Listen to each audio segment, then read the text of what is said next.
lot coming up this week here in local sports and national headlines. We're going to break it all down. It's the one and only Inland Sports Show on Fox Sports IE, 1350 a.m. Jeff, it's a jam-packed show. Let's start off first with a left turn to NASCAR. The 60th running of the Daytona 500 is in the books. And guess who's getting a butt tattoo? Me! No, besides you, No. Jeff. Austin Dillon. Austin Dillon, the guy that won. Austin Dillon took the home the checkered flag. He only led one lap, but that's all really you need to lead. Whoa. That last lap. He only led one lap? The one at the end, it's all that matters. You do get some points. You know, you build up points when they get to the playoff chase at the end of the season. But Austin Dillon led one lap. It was the most important. It was the last lap of the race. And he takes the checkered flag at the 60th running of the Great American Race, the Daytona 500, which kicks off the entire NASCAR season. So congrats to Austin Dillon, and I know a lot of fans were excited about that because he put the number 3 back in victory lane. The number 3, the iconic number of the great intimidator, Dale Earnhardt, who won the Daytona 500, his one and only time actually, 20 years ago. So 20 years ago to the day, number 3 back in victory lane, which is pretty cool. Yeah, now, can you retire a number in NASCAR? I don't know if there's any actually retired. So if you can like own it forever, though, if you're a family, one of these families that have been entrenched in NASCAR Well, for Richard years. Childress Racing still has the number 3 car.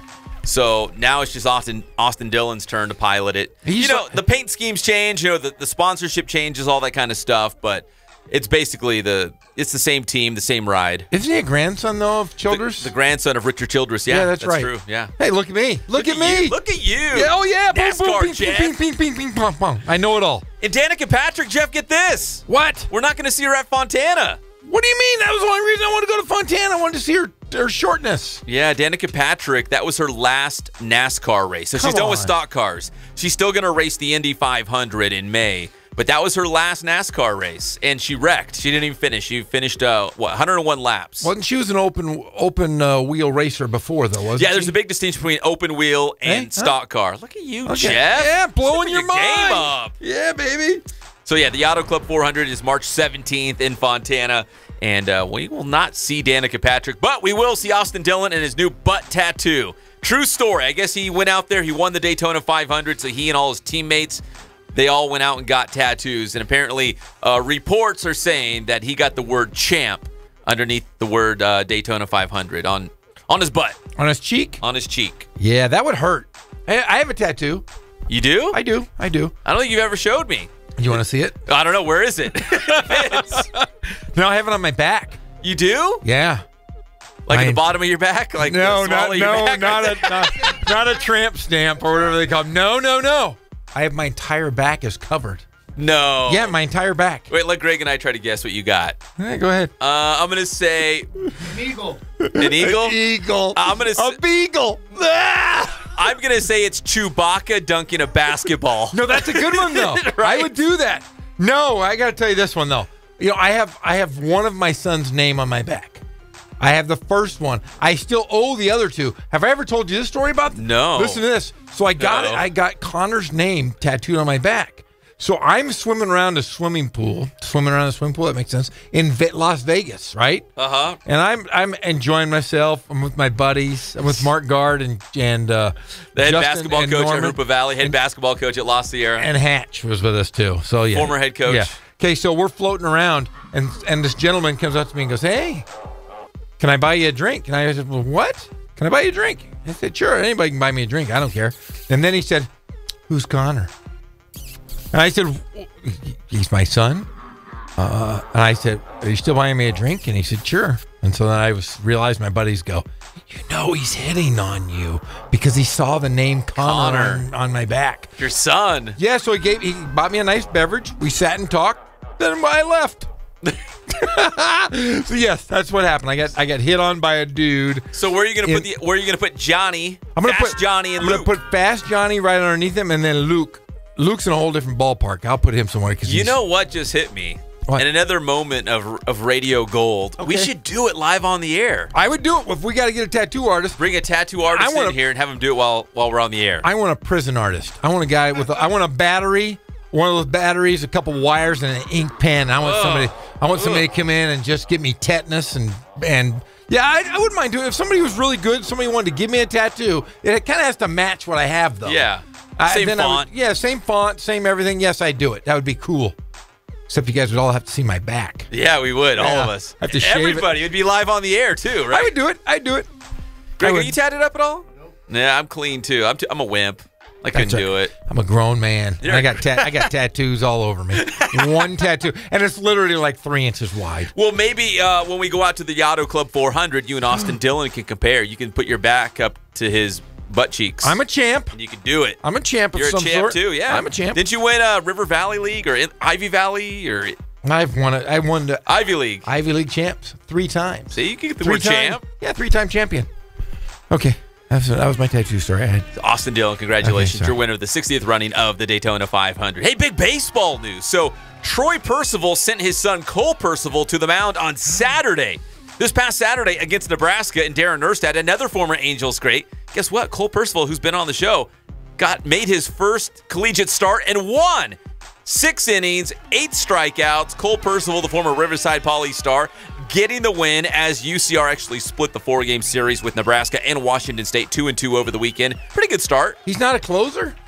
Hey, we talked to Troy Percival about that. Were you? Oh no, you were in Steamboat Springs. I was stuck in this. Oh, that's right. You were gone. That's why I asked him, like, you turn him into a closer. And Troy Percival said, no. Cole's a starter. He was born to be a starting pitcher. That's what he's going to be. He's going to be a starting pitcher. So, oh, nice. Yeah, ran out there at Diablo Stadium in Arizona, the spring home of the Angels, and whirled a gem against Nebraska, the Cornhuskers, and got his first win as a member of the UCR baseball team as they go 2-2 against Nebraska, and Washington State split both those series to start the season 2-2. UCR basketball. We'll talk about this later in the show. We're not going to dwell on it now because we're off to such a great start. We're in good moods. Everyone's feeling good. Jeff was just at Disneyland. I took a little nap this morning. Everyone's good. But UCR lost in overtime to Hawaii. So now they're 2-10 in the Big West. Yeah, and you know what's tough is we didn't think about this until I thought about it the next day. Cal Poly plays Northridge this week. Head-to-head. So somebody's going to go up another game. You know, I was thinking about it. If the team that we want to win is probably Northridge. Yes. Because we're going to play Cal Poly head-to-head still. We've already played Northridge twice. That's over. Yeah. But we get Cal Poly one more time. I think we need Northridge to win. I agree. So even if Poly wins, it's not out of the, they're not out of the woods yet. But that means we kind of got to have to win a second game. We need help. Yeah. We need help. When we lost to Hawaii on Saturday, we kind of took destiny out of our own hands, and now we put it in other people's hands. Because if they would have beat Hawaii, remember, Northridge and Poly lost on Saturday. Like, all the stars lined up, and the Highlanders just couldn't get the job done. Those 4 free throws. They missed 4 free throws. It was a tough one right there. Real tough. Tough one to swallow. Yeah. But we'll discuss it later because there was a lot of things at play in that big game. Oh, a lot of layers. And they're all going to make you cry like a big onion as we peel this apart. So 2-10 now in the Big West Conference for the UCR Highlanders. The NBA All-Star Game took place last night. Team LeBron beat Team Steph 148-145. Here's what I don't get, Jeff. So they're making a big deal out of, like, oh, they drafted the players and then LeBron's going to reveal the draft order. Dude, this is what we did at the Inland Empire All-Star Classic 2 years ago. We were way before the NBA. Like, we were already doing this. We already did this. Blazing. Yeah, I mean, it was. Did you watch it all? I watched the whole thing because I have to do this for the show. Got to watch it for the show. And the halftime thing, I didn't really understand at all. It was a whole lot of dancing around and music I was unaware of. The game itself was rotten until like the last 30 seconds. And they started playing a little bit, right? For real. Yeah, but I mean, really, it wasn't that big a deal. It was just an all-star game. I think it was basically to tell LeBron, hey, we love you, to come to L.A., yada, yada. And that's really what they did. Yeah, game was in Los Angeles at Staples Center. LeBron was the MVP. His team won. Yeah. It's going to be a Clipper next year. I say Clippers. Jeff says Lakers. Yeah, he'll be a Laker. We'll see who battles. Hey, speaking of the Lakers, on Saturday night, guess where they're playing? The Lakers? Yeah, the Lakers. Your Lakers. Guess they're playing somewhere different? Guess where they're playing on the road at? Sacramento. Yes. Boom. But we're on the air.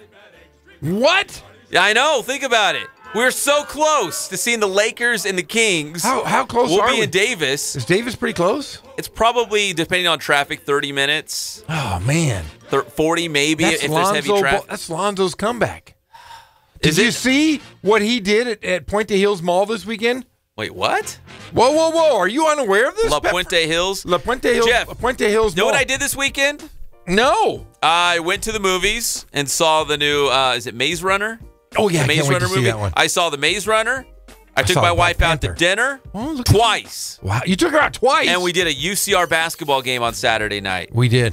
And that's it. That's all I did. Okay. And I watched the end of Daytona. Is there 2 Peps out there? There's 2 of them. There's Clones. Twins. Okay, you didn't hear this? At La Puente Mall, Lonzo Ball did a signing. How'd I miss that? Guess how much it was to get an autograph? But you had to pay for an autograph? $199. No, that's fake news. No, that can't be true. real. That's, Look it up during the break. that's fake news. $199, and then if you wanted to take a picture of them with your cell phone What? in the store, they were charging $89 per person just to take a picture That with can't your be cell real. phone. There's no way. That's fake news. No, and if you wanted a picture with him, you had to pay some other crazy amount. Wait, don't tell just me to there's get an people in autograph. line. Don't tell me there's people in line. 300 people waited in line. What? 300. 300 idiots out there. 300 people waited in line for a signature on All-Star Sunday. Was it Michael Jordan? No, it was Lonzo Ball. Lonzo. LeBron Was James? it No. Kobe Bryant? No, Lonzo Ball. Yes, no joke. We're going to look it up, and you're going to have to say, boom. Dude, I'm going to slam my head against this desk. I thought you knew this. I can't believe there's people out there running around in society But it doing was- these things. The autograph was just the autograph. Yeah, that's true. Yeah, It was not people. personalized. It was just his name. If you wanted to personalize, generic, just Lonzo Not even Ball. like, hey Jeff, appreciate the support. Nothing. Love Lonzo. Nothing. Just his name. And if you Lonzo. wanted it to get it certificated, which said for authenticity, Yeah. $10 extra. So Who's $209. the boneheads that are doing this? A lot of 300 people. As Jeff would like to say, his affectionate term is ding dongs. All ding dongs. 300 ding dongs. Why all are waiting in people line. doing this? I didn't hear about this. I'm hearing this for the very first time now. I love telling you stuff like this. Just made me angry, though. I know. A lot of anger. He's coming back. Did you see that Isaiah Thomas is still not starting? He comes off the bench for the Lakers with no Lonzo. He's going to sit on that. You're just making me mad.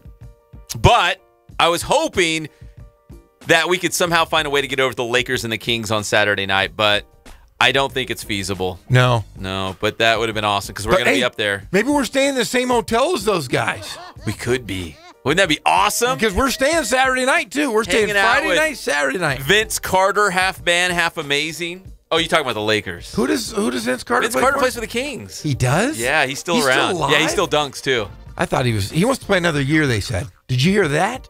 Another Kings year. are so bad he could play for them. He's like Another my year. age. Yeah.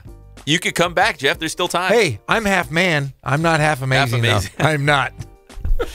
Half man, half hairless Bigfoot. Yes. As we talked about. Hey, later in the show, 4 o'clock, we're going to talk to Claudia Ackley, who saw Bigfoot right here in the Inland Empire. I can't wait. You know, she's suing the state of California to get Sasquatch to be a species. Like recognized as a real Yes. species. I don't see anything wrong with that. We're going to talk to her all about it, how she saw actually the multiple big feet, big Big foots. feet. Big feet. Yeah. She saw A lot big of them. feet. So we're going to talk to her about that. And also, one note from the Winter Olympics. The women's hockey team defeating Finland 5-0 in the semifinals, so they are headed to the gold medal match. Congratulations to Team USA, the women's national hockey team. It's all brought to you by our good friends at Spoiled. Quick quality oil change will be spoiled by great customer service and low prices. I saw the traffic out here on the big holiday weekend. It's nuts. You don't want to break down on the side of the road. Plus, it was raining. Go get your new wiper blades. You can do it all at Spoiled. Quick quality oil change. Kin Sporting Goods, more than 40 years in the Inland Empire, bringing you all of your sporting gear needs, plus all the team supplies as well. They like to hook the teams up with new uniforms. Also, embroidery for those Letterman's jackets. KinsSportingGoods.com is the website. Boost Performance Training in Corona with Coach Ray Bass. He'll take any athlete, any sport, make you faster, make you stronger, make you bigger. That's what you're looking for to maybe get that starting job in high school, make varsity, maybe get a scholarship, turn pro. Ray Bass and his team at Boost can help you out. And finally, Catalano Motors in Corona off of Temescal Canyon Road, where you can buy, trade, and finance and make that car shopping experience so easy. Derek Catalano and his team are the very best. I know you've seen it. It's off Temescal Canyon Road right there in Corona. CatalanoCars.com is the website, so go check it out. All right, we come back here on the Inland Sports Show on Fox Sports IE, 1350 AM. Jeff, we're going to talk a little Major League Baseball, the Halos. They've been busy in the offseason, and they're still wheeling and dealing as we head into spring training. We'll talk a little Angel Baseball when we come back. It's the one and only Inland Sports Show on Fox Sports IE, 1350 AM. Is this your ride?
We are back. Welcome to the one and only Inland Sports Show on Fox Sports IE, 1350 AM.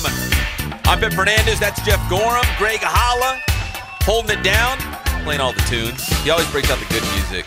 It's a great one. It's living in America, baby. Celebrating President's Day for everyone out there. I know people are stuck in traffic and driving around. It's one thing, Jeff, man, I just can't get over is the traffic. It just drives me nuts. I hate traffic Anytime. and lines. If I have to wait in line, like I was at Disneyland this morning.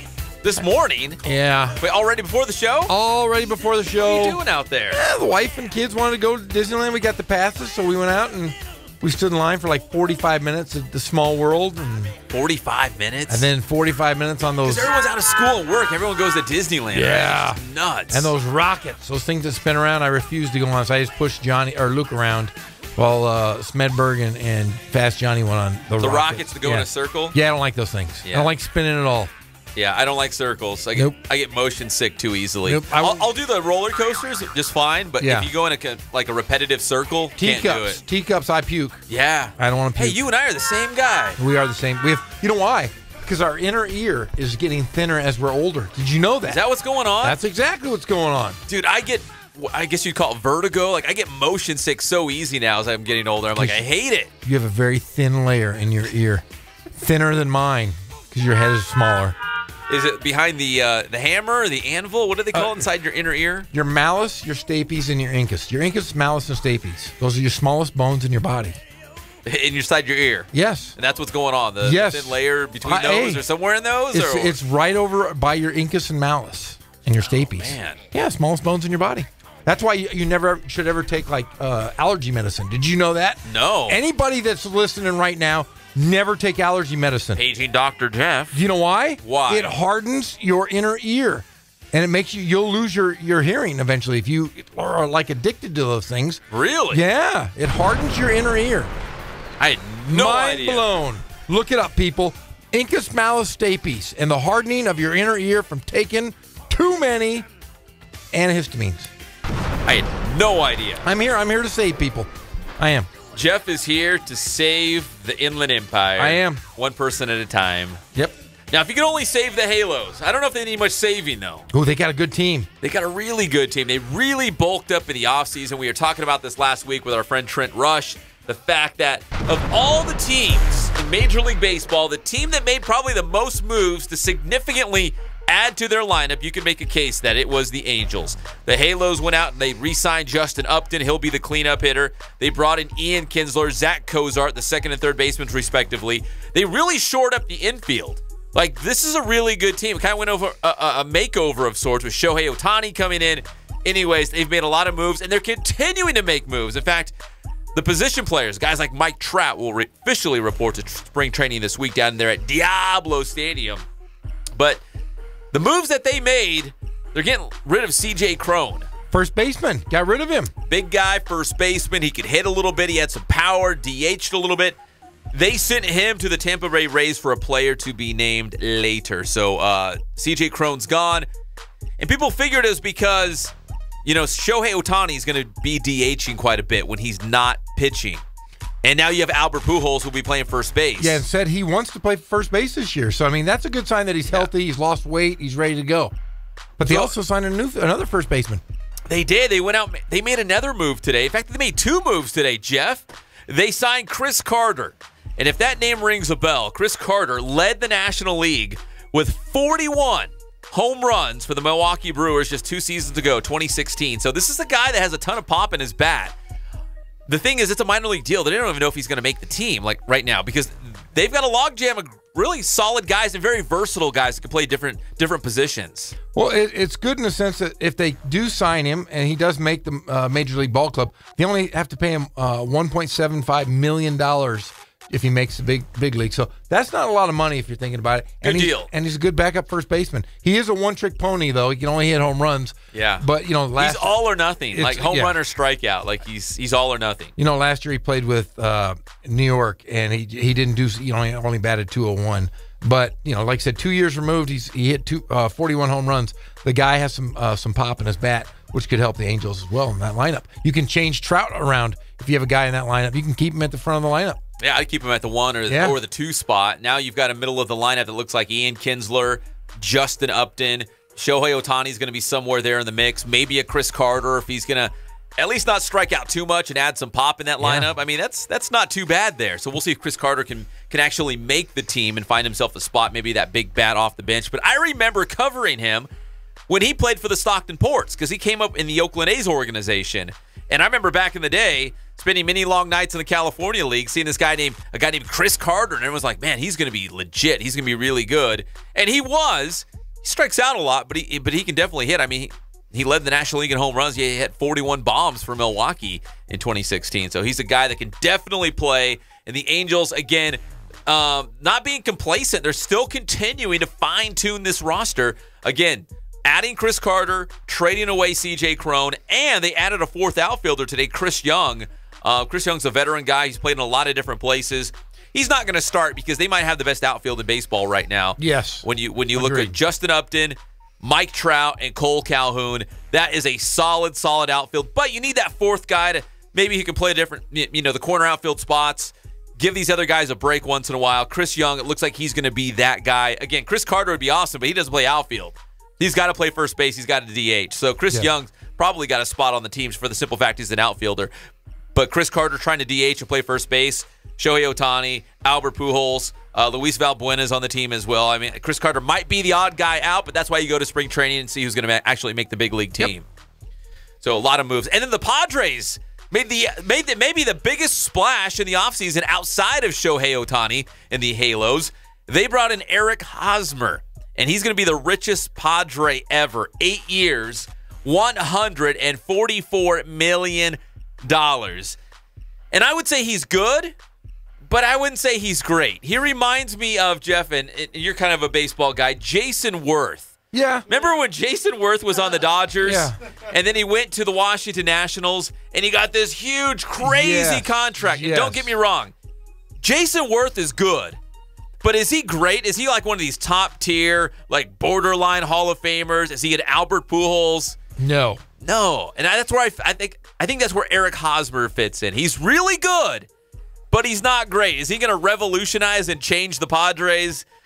No, he's not that guy. The Padres are a college baseball team, basically. Yeah, they're a minor league team. Real young, not very good, not yet at least. But this, though, might be the sign of guys are going to start signing. They're trying. This is a sign that San Diego's trying. They're trying, but Major League Baseball, they're calling it collusion or an organized collusion amongst owners that they don't want to pay these, these big off-season moves. They don't want to pay You're right. anybody. We haven't talked much about that, but you're right. They haven't wanted to pay anybody this entire offseason. So I know they're not colluding per se together, but they're tired of paying these crazy contracts that they're back heavy. The guys end up being terrible at the end of their careers, and they're still paying them $25-30 million a year, which is ridiculous. Yeah, they pay them for Hosmer deal, 8 years, $144 million. They're like, okay, you give us like 4 or 5 really good years in the beginning, and then the stuff at the back end is just bonus for having some really good years for us. So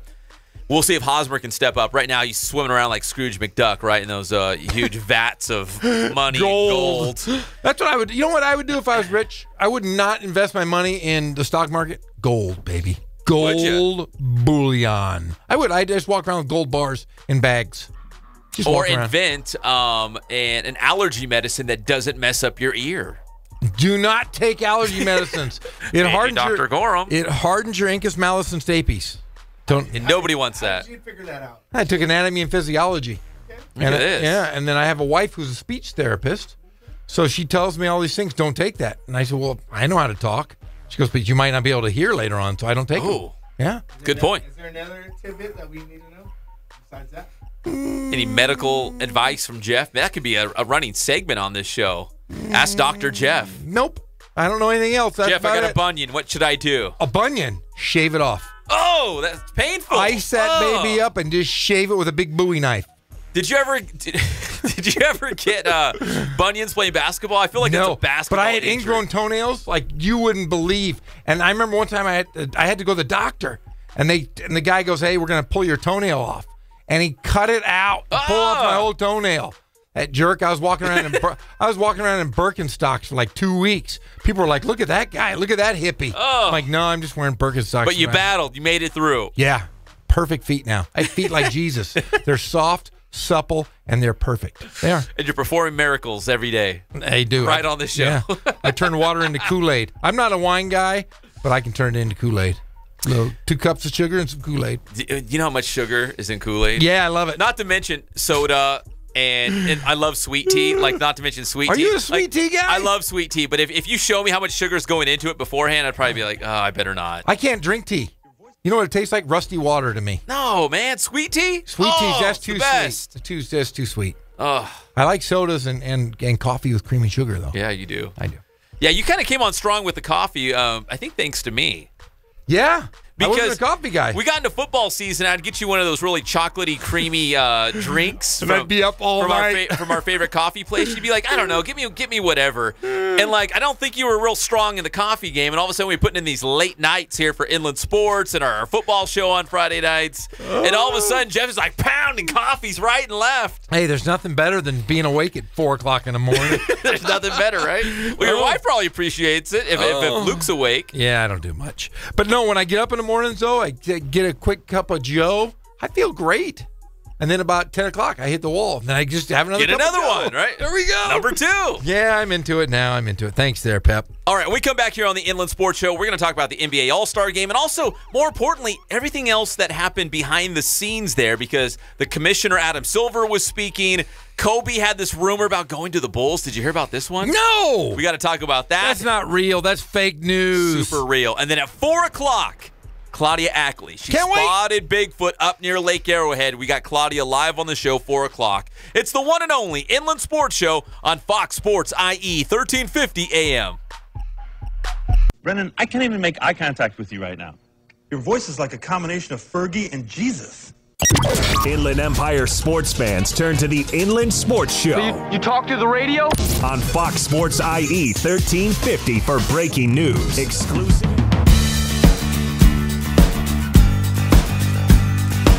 We're a small family-owned, strive for quality pre-owned vehicles. We're not a volume dealer, and we take every deal as personal to us.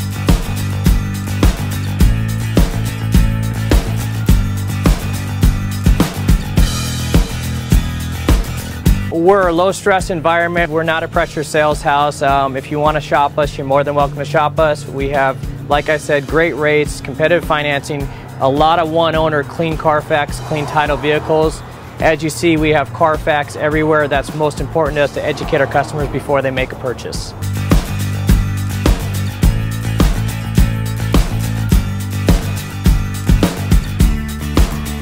We're right off of Ontario, right off a couple exits off the 15 freeway, off Cahelco, off El Cerrito, and we're right on the main drag going into Dos Logos and the crossings.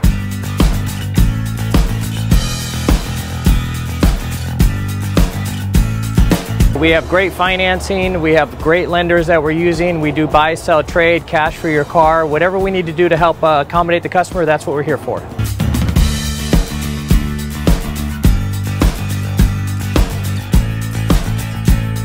We have a little bit of everything. We start at about $69.95 and go all the way up to $100,000. We have Escalades, we have commuters, we have pickup trucks, we have Jeeps, sport utilities, and if we don't have it, our specialty is finding you exactly what you're looking for.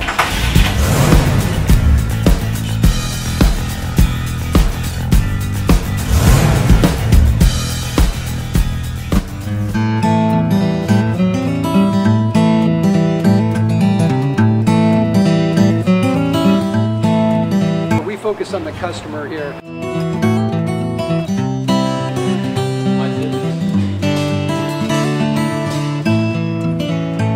Believe it or not, that is the biggest thing for customers on an oil change. They just want the convenience of coming in, driving in, getting it done, and driving out.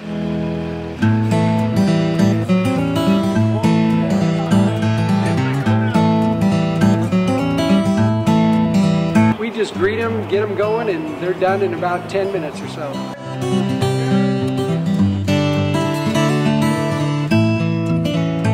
We don't push any sales on them. We do the oil change, and I think that's what sets us apart is our customer service. vacuumed and cleaned your windshield for you as well. Everything's looking pretty good.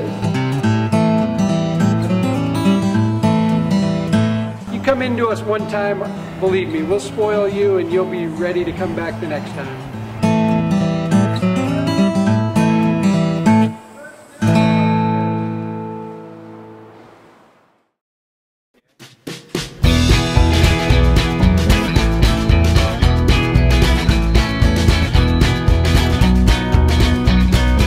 Thank God, first of all. I thank the great people that I've got around me that help support me, the people that work for me. As I started, if it wasn't for the people around me, we probably wouldn't be here right now, but I've got a great staff. I've got great people that do stuff for us outside the store, and we've been very, very fortunate.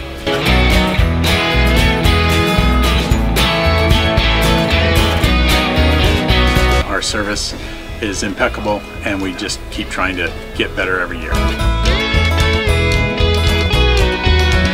We can do online stuff for your teams, as well as, like I said, the screen printing, the embroidery. We also have 3 women that do extra sewing for us, like tackle tool on uniforms, or the bling or rhinestones for different shirts for the ladies. That's why we have certain racks just for certain schools, and the fun about that is that it turns into other schools that may come in here that aren't as close, that we can do stuff for them as well. We've had very, very good customers throughout the years, and it's just been a blast.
What's that? That's not gangster. That's not gangster. We're back to the Inland Sports Show. Here are your hosts, Pep Fernandez and Jeff Gorham.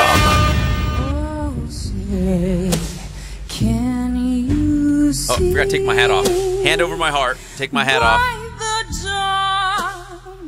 Thank you, Fergie. Holy smack. Hold on. It's about to get good. I feel like I'm sitting in a Starbucks with the lights down low, and it's like people flicking their fingers? Yeah, flicking their fingers. It's like a slow jazz, sultry rendition of the Star Spangled Banner. No, she's sultry. She looks like like I said, she looks like a bulldog, but she's yeah, Fergie's kind of hot. I love the national anthem. So do I. But you can't take a lot of liberties with it, right? And everyone tries to put their own little personal touch, and I get that. But, man, she's taking so much heat on Twitter. That's Fergie singing the national anthem last night at the NBA All-Star Game. I know she was giving it her all, but, again, man, a lot of people on Twitter and social media not happy with it. Just sing it. You know, I'm really not. I don't need a Fergie version. Looking at her, though, she's, like I said, she looks like a bulldog, but she's got really nice. She's just a pretty kind of. You know who's friends with Fergie? This is a true story. You want some Fergie? Not that Drumel guy or whatever, her ex-husband. Yeah, she's pretty. You know the former head football coach at Supa Dupa Harupa Valley, Joe Garez? Yes. Joe Garez, I believe, is an assistant now at Norco High School. Yes. He grew up, he went to school with Fergie. Stop it. Yeah. We should get him on the line and be like, hey, did you hear your girl Fergie? Yes, she looks like a bulldog or a bullfrog. I don't know. Greg, I got to stop this. All right. I can't handle. Oh, look at that. Draymond Green. Draymond Green. He just looks like he smelled of booze. Look at him. You know he had a fun time in Los Angeles. Oh, I'm sure they all went nuts. Nuts. Crazy, Jerry. Yeah, turn down the lights, sitting in a Starbucks. Yeah, that was Fergie. Fergie might have made it's not as bad though as the guy who Carl Lewis. Remember what he said? Or Roseanne. Like there's been some really bad ones. Yeah, Roseanne was just a jerk about it. And Carl Lewis, Roseanne, they weren't supposed to sing well. You know what I mean? Like they're not singers. Fergie's a singer. Fergie is an entertainer, my friend. She's an entertainer. Well, whatever you call that last night. I've seen her riff on stage with some major stars. It's just last night was not her moment. Don't mess with the anthem. No. No. Don't take a lot of liberties with that one. No. All right, some other things from the NBA All-Star Weekend, which happened in Los Angeles. I guess apparently during those media days, everyone was chanting, "We want Paul George." All the Laker fans want to see him in purple and gold. Grew up in Palmdale, Fresno State Bulldog. They want him back home. He's the Eric Hosmer of the NBA. Is he really good? Yeah, he's really good. He's going to put up some good numbers. But is he the guy you want? I don't know. Listen, Hosmer's a World Series champion. Great in the clubhouse. But I don't think you put him in the middle of the lineup, you're like, okay, well, that's a different team. I think if you take a bad team and put Paul George on it, he's no LeBron. It's not like he's going to transform all these other role players into like some great NBA championship team now. No. I mean, he's okay. I mean, he was a good college basketball player, but not great, if that makes sense. Yeah, Fresno State Bulldogs. I mean, he got drafted. He was just, I mean, he's from the desert up there. I mean, I like him. I mean, he would be a good backup to a really good superstar. If you bring in LeBron, I'm kind of becoming more of a LeBron fan, even though I don't like him. Yeah. Personally, I do, though, think he would really be good in L.A. If you look at LeBron's teams, he's played on some bad teams. Oh, and he's made them really good. Yeah, I'd be a Laker fan still if he was here. Lonzo? LeBron. Buy him out. Paul George reminds me of Carmelo Anthony. Kind of, but he can guard somebody a little bit. He can more than Carmelo. Yeah, Carmelo couldn't guard his own shadow. Did you have the time that Carmelo played at UCR? Yeah. Okay, that's what I mean. Yeah. I always just love dropping that one in there. There you go. And then Kobe revealed. So Shaq interviewed Kobe. They got the two together in the same room. You didn't see this? And they talked with each other. And they were going through the whole feud. And Shaq, remember when he was traded away? And Kobe said that before Shaq was traded away, there was a deal in place to send him to the Chicago Bulls. What? Why would they do that? He revealed this to Shaq. He said he already got the okay from his wife. They were looking for homes in the Chicago area, and there was a deal in place for him to go to Chicago. They were looking for new homes when he got called, a text message, I believe, from his agent, Rob Pelinka, saying, "Hold on, Kobe. The Lakers are getting rid of Shaq. You don't have to go anywhere." And he said, and it was done. He's like, if the Bulls were off the table, it was a done deal. But if Shaq was going to stay in Los Angeles, Kobe was going to go to the Bulls. But it happened, obviously, the other way around, that Kobe stayed and Shaq was the one that was moved. There was that much hatred between those two? I guess so. Are they friends now? Apparently, they're pretty cool. Yeah. Oh, man. Who would you rather build a team around? Kobe. Whoa, man, you guys didn't even think. I didn't even said it. Kobe. Got the words out of my mouth. Kobe wanted it more. Granted, you could say anything you want about Kobe Bean Bryant. You could talk about his days in Colorado. You could talk about his selfishness. You could talk about his money grab the last 2 years. There is nobody besides maybe Michael Jordan or Larry Bird that worked harder on their craft, that wanted to win more than Kobe Bean Bryant. Nobody. He worked so flippin' hard. So co-flipping hard. I agree. There's nobody. He worked his tail off. And you don't need to like him at all, but you cannot deny his work ethic. No, you're right. I'm not, first one in the gym, the last one to leave. He was obsessed. Yes. Kind of like Tom Brady. When Tom Brady said, "I gave up my life for football. Are you willing to do the same?" Yeah. He did. He surrendered everything. He played with the Dingalings before they got Gasol and what's that guy's name? Odom. Yeah. Before they Lamar got Odom, Paul Gasol, Devin George. Think about before those guys. He was playing with, Nick Van Exel or one of those guys. They were rotten. Yeah. Oh no, Anthony Peeler, Smoosh Parker, the worst. Bad teams, but the guy wanted to win. He wanted to win a championship without Shaq. I mean, Shaq and Kobe had great teams. Probably would have won more. I don't think Shaq worked very hard. He remember, Shaq would always come in really overweight, and by the time we hit the playoffs, he was in good shape and he was tough. Most dominant guy for his generation, I agree there, but I think he could have made his career last a lot longer if he'd have taken better care of himself during his playing days, because he was always overweight. He had to lose 70 pounds before he was in shape. Well, they went with Kobe. It worked out. It did. He's a Laker for life. It worked out for Shaq, When you think of Kobe, it worked out for Shaq, too. In fact, real quick, can you name all of the NBA teams that Shaq played for? Yes. Okay. Lakers. Yes. Boston. Yes.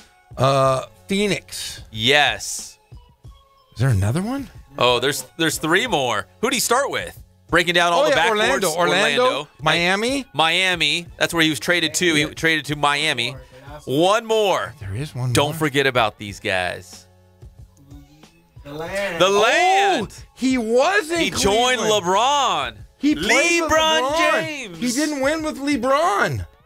That's right. I totally forgot. That was like a lost episode. That was a lost episode. Yeah, that was definitely a lost episode, because is there video anywhere of that season? Can you imagine though, if the Lakers would have held on to Shaq and Kobe Bryant would have went to the Chicago Bulls? Man. They would have been dominant. Yeah. Yeah.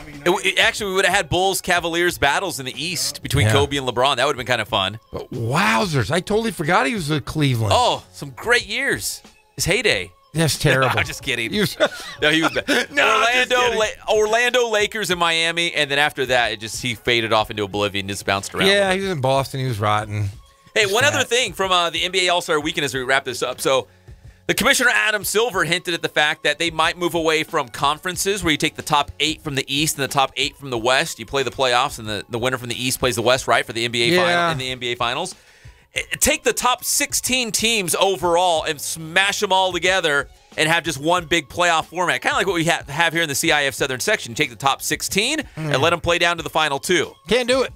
It sounds good for a guy to just go out and say it. It gets headlines, but you would have to change. You'd have to get rid of the Eastern Conference, the Western Conference completely, and the teams like no divisions, no conference. You would have to play each other equal amount of times, or else you're not going to get a true 1 through 16. Yeah, you could be right. It's just too hard. Scheduling would be horrible. You would almost have to play it like baseball. You'd have to play series. Yeah, you'd have to play because in order to get. Oh, that's actually a great idea, Jeff. It is? Yeah. Boom! Lakers go up to Portland. You play 3 against the Blazers. You move on to Oklahoma City. You play 3 with the Thunder. You would have to do something like that in order for it to work, but it would have to be equal, or else you wouldn't have a true 1 through 16. Well, right now, if you do that new format where you just take the top 16 teams, here's your top 5. It'd be Houston, Golden State, Toronto, Boston, and Cleveland. That would be your top 5 seeds in this new format. And the Clippers would get in. Yes! So right now, the Clippers are not going to the playoffs. No! But with this new format, they would be the last team in, and they would play Houston in the first round. Ooh. So you could potentially have, if Houston's the number 1 seed and Golden State's number 2, you could have a Rockets versus Warriors NBA Finals. So if this played out the way it would, you would have a Rockets versus Celtics semifinals and Warriors-Raptors semifinals. Yeah. So, hey, do we have enough time to talk about this Jimmy Butler thing that really made me mad? We got to take a break, but we can circle back to it. Okay, yeah, I just want to say I'm really mad at because Jimmy Claudia Butler. Ackley's going to join us talking about Bigfoot. Forget. We'll talk about this later. Everything's off the table. Bigfoot is we got Bigfoot coming up next. All right, we come back on the Inland Sports Show. Everybody's talking about it. You've been hitting us up on Twitter, and it's going to happen next. Claudia Ackley saw, 3 Bigfoots. Feet. Up in the mountains here in the Inland Empire. We're going to talk about that because we are big sports fans and Bigfoot fans right here. The one and only Inland Sports Show on Fox Sports IE 1350 AM.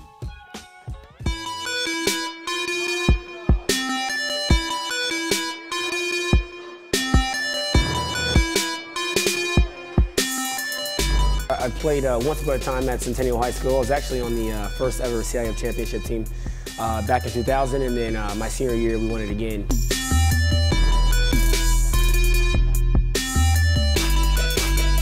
I'd say that's my passion because I've done it. You know, I know exactly where these athletes are at. I know what their mindset is right now. I know how hard it is to, number one, find a performance coach who can take you to the next level.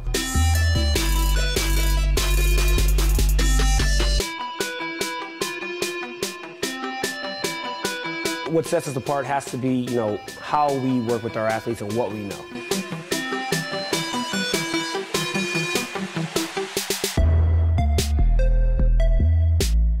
We can take an athlete and help them reach their athletic potential, help them, prevent injuries, help get them stronger.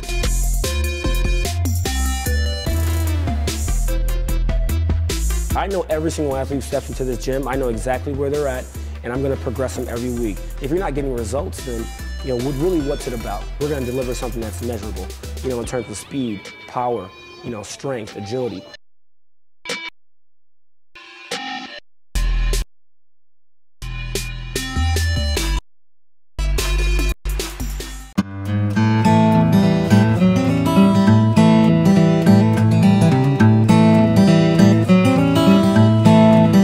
Focus on the customer here.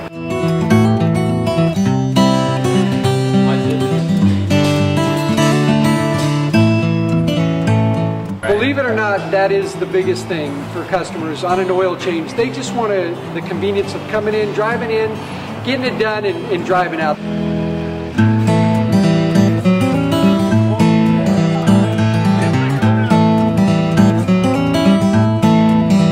Just greet them, get them going, and they're done in about 10 minutes or so.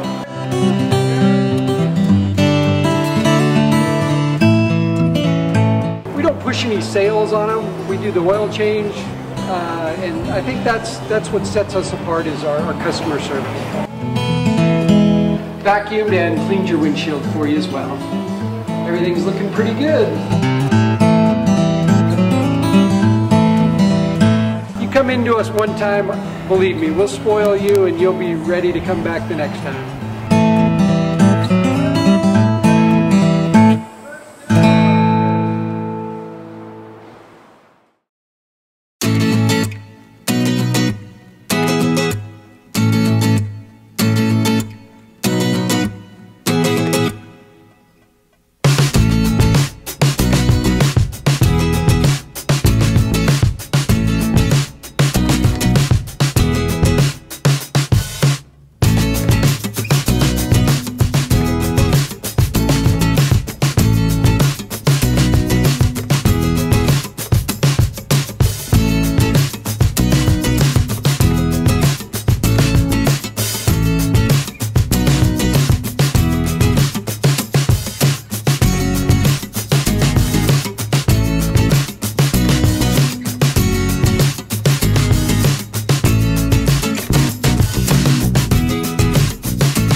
free VIN check service from the National Insurance Crime Bureau is a good place to start to see if a car has been in a flood.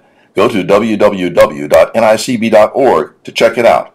And if you suspect fraud, give us a call at 1-800-TEL-NICB. That's 1-800-TEL-NICB. A public service message from the National Insurance Crime Bureau. From the Cold Star Ice Studios, it's Fox Sports IE 1350 AM KUBE Riverside. Well, don't worry. Don't worry. I'm not going to do what you all think I'm going to do, which is just flip out.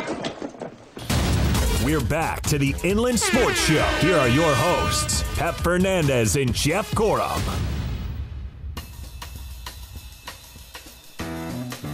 And welcome back. It's the one and only Inland Sports Show on Fox Sports IE 1350 AM. That's Jeff Gorham. I'm Pep Fernandez. Greg Holla running it all. And we're proudly brought to you by Spoiled. Quick quality oil change. Ken's Sporting Goods. Boost Performance Training in Corona with Coach Ray Bass. And Catalano Motors in Corona off of Temescal Canyon Road. Jeff, we're like family now. If there's two things I love, it's sports and it's Bigfoot. I grew up in the trees of Northern California, and I love Bigfoot. And we've got a guest on the show right now. She saw Bigfoot here in the Inland Empire, up in the mountains, right from us, not too far from here. 3 of them up in Crestline. I grew up going to Crestline on a weekly basis with my family. We'd but go you up there. Never saw one. I never did, but I'll tell you what, I'm excited. I love the story, and I can't wait to hear from this lovely young lady to tell us her story. Well, Claudia Ackley, welcome to the Inland Sports Show on Fox Sports IE 1350 AM. As soon as Jeff and I heard about this, our immediate thought was, we got to get her on the air. We got to hear about this. In fact, Jeff and I are already scheming how we're going to get up to the mountains and go on our own little expedition here because we're all fired up about it. But Claudia, first off, tell us your experience. How many did you see? Where were you at? When did this happen? Give us all that good information. Okay, well, thank you for the nice introducing me. I really appreciate that. Yes. And I actually was not in Crestline. I was in Lake Arrowhead area. For obvious reasons, I won't disclose where I saw the creature because of obvious reasons. I don't want anybody hurt. But in 1997, I was up in Yosemite, Upper Falls, with 2 roommates of mine. We were very young, naive, didn't know anything about the, Bigfoot, anything about it. And just so you guys are aware, I've never been like a sci-fi girl growing up. I didn't even know about really Bigfoot. So that day we went up, and before we went up to Upper Falls, it's a pretty hard hike. They told us we got a fire permit, and they told us be careful with bears. There's bears everywhere, and they take your food. So we were cautious at that point, and we were the only dummies that were like up in Upper Falls and decided to like bring our tents and like just stay there for like 3 days. And we noticed that people would go up the trail and then they would go back down. Not many people were there. In fact, I didn't see anybody there when we were staying overnight. So before we went to bed, I saw a box of granola bars, and I told my roommate Curtis, I'm like, you better get that out. And he's like, no, it's good. Like, we're fine. Don't worry about it. So around 2 in the morning, all 3 of us were asleep in the tent when we heard a growl. If you guys have been experienced with, like, Sasquatch or whatever, when you hear this growl, it sends, like, shivers down your spine. So both of us, like, we sat up, and then my other roommate just froze at this point. And then I looked at him and I said, like, I thought bear. So I said, like, the granola bars, like, get it out. So as he got the box of granola bars, I'm looking for a flashlight, and he unzips the tent slowly, and he chucks, like, the box of granola bars as far as he could away from our tent. So at that point, I grabbed the flashlight, and I started looking low at the beginning, and then sure enough, on the woods, like where the trees are, I saw something huge and walking into the wood line, but it looked like it was walking. So I looked at my room and I'm like, what is that? What is it? And he's like, bear, I guess. I don't know. So that night we were so scared. Nothing else happened that night. But the next morning, as soon as sunlight hit, we started packing to go back down where there's more people. So he looked for the box of granola bars. It was never found. At that point, for years, I used to think, like, who was that? And that was so scary. In fact, I stopped going camping because of that experience. I decided to do other things instead of camping. So once I got older and confident, I had kids. I was a stay-at-home mom. I was talking to a friend of mine in regards to, like, what happened. We were talking about our scariest moments of life. And I told her that experience, and she said, have you ever thought it was, like, a Bigfoot? And I'm like, what? Like, a Bigfoot, and I kind of chuckled, but I was one of those skeptic people that never believed. Like, I was just not into it. So I started looking into, like, YouTube, like, put in, like, Sasquatch in the YouTube channels, and I met this woman named Barbara Shute. She lives in Washington State, a beautiful, wonderful person, and she invited me to go up there for a week with, like, she has an expedition up there. So, she invited us up there, and right away, like, she showed us where she has activity, and I told her, like, I'm not that I'm trying to be rude, but I want to find my own prints. I want to find my own structures. I don't want you to lead me to that way. I want my own experience so I could I just want to experience it for myself, So sure enough, we had a great time. I was with her for 7 days, and at that point, I remember that we started experiencing things that people like experience as far as growls, like rocks being thrown at us, screams at night. We found like wood structures that can be done like human. It was very interesting. So one day we were walking on the trail, and she pushed us aside, and she was showing us like a structure. So she has a YouTube channel, and she doesn't tell us like, okay, I'm going to go live now. She just turns on her camera. We don't know when she turns it on and off. She wants it to be as natural as possible. And at that point, you could see me on the video, and as she's talking, that sixth sense that people get, like, it's always a sixth sense. I felt like we're being watched. Yeah, you just know it. I started looking in the wood line, and bam, it was like a 5-foot Sasquatch hanging with one arm on a tree. And at that point, he jumps off the tree, takes 2 bipedal steps, and then goes on all 4. He goes quadrupedal into the woods away from us. So you see us going like, did you guys see that? It was interesting. So to me, at that point, my question was answered. They do exist. Oh my God, they are real. So that even started my fascination even more. So at that time of my life, I wasn't in a healthy relationship. I was married for 20 years, and I felt like, there's so much of life that we don't even know. I want to like live my life to the fullest. So I lost 120 pounds. I started going out with researchers. I unfortunately got divorced, but it's all for the better for my girls and myself and him. So I just became stronger and stronger. And what happened was I lived in Corona, California. I ended up moving to the mountains. And what I did is I rented a cabin for a few months just to see if we liked it. And at that time, I was looking for a place for us to live. And for some reason, the navigation took me 5 times on the end of this trail. And I was like, gosh, I wonder what, I always keep going here. Like, maybe I should just go and check it out. I have a better half. His name is Ed Brown. And he interviews people who have encounters. He's got a channel called Big Truth on YouTube. So I said, when my daughters are with their dad, let's do a date night and let's go and check it out. So we did. And at that point, when you go into Oregon and different states that I've been, you could start seeing that there's Sasquatch activity as far as structures. They make X markers. You start learning about the species. So when we were walking on this trail, there was nothing squatchy. There was residential homes, cabins, and then once you go about a mile into the trail, we noticed that there was 3 huge trees that are blocking the path that look like they've been pushed down, but they were still alive. And I was thinking, that's interesting. That's weird. We haven't had any winds or snow. That's odd. Didn't think anything of it. We went home, and then a couple of days later, I told my daughters I want them to be healthy, and I don't want them to be in front of their phones on the TV. So I said, do you guys want to go on a hike? And they said, yeah, it'd be fun. So I said, okay. So as we were driving there, it was 6 p.m., 6:15. I said, it's getting dark. In fact, I had my nursing shoes on. I work with hospice patients at that point. And I usually, when I go in the woods, I'm prepared. I wear camo. I have my boots. But I knew this was just going to be a couple-mile hike and come back before it gets dark. And it would be a great, experience for my daughters. So on the way there, I told my daughters, you have to be careful now because there's bears here, and you never run from a bear. And I said, there's mountain lions, and they come, and they're sneaky. They come and get you from the back. And they're also up high on trees, so always have your eyes peeled. And never, ever show fear. And I told them that.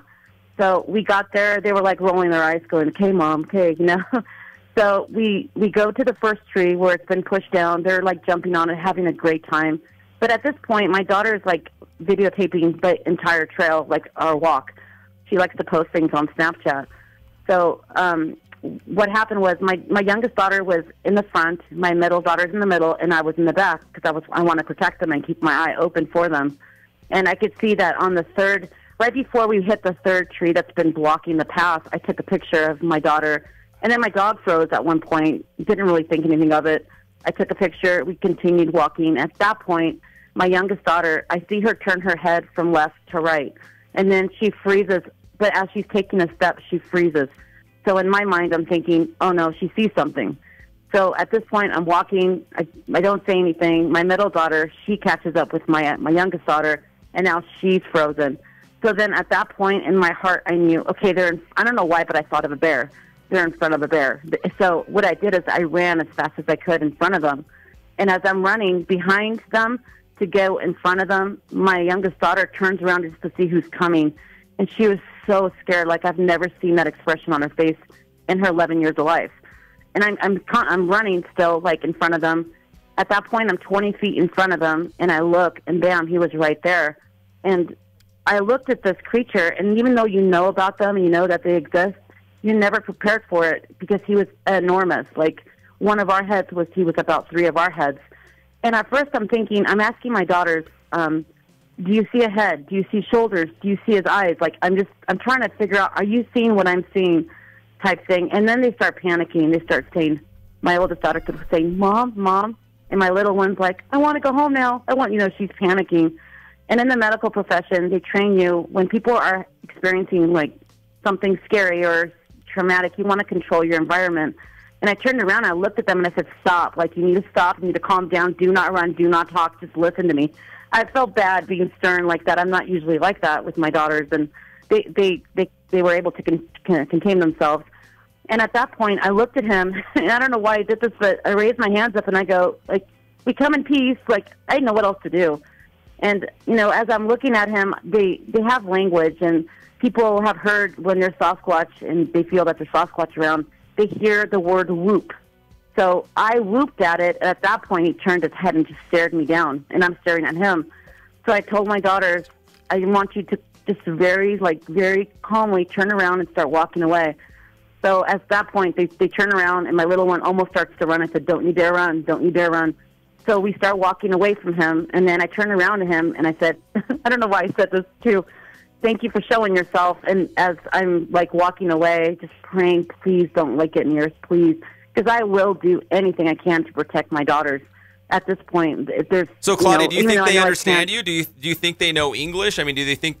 No, like, were you able to communicate?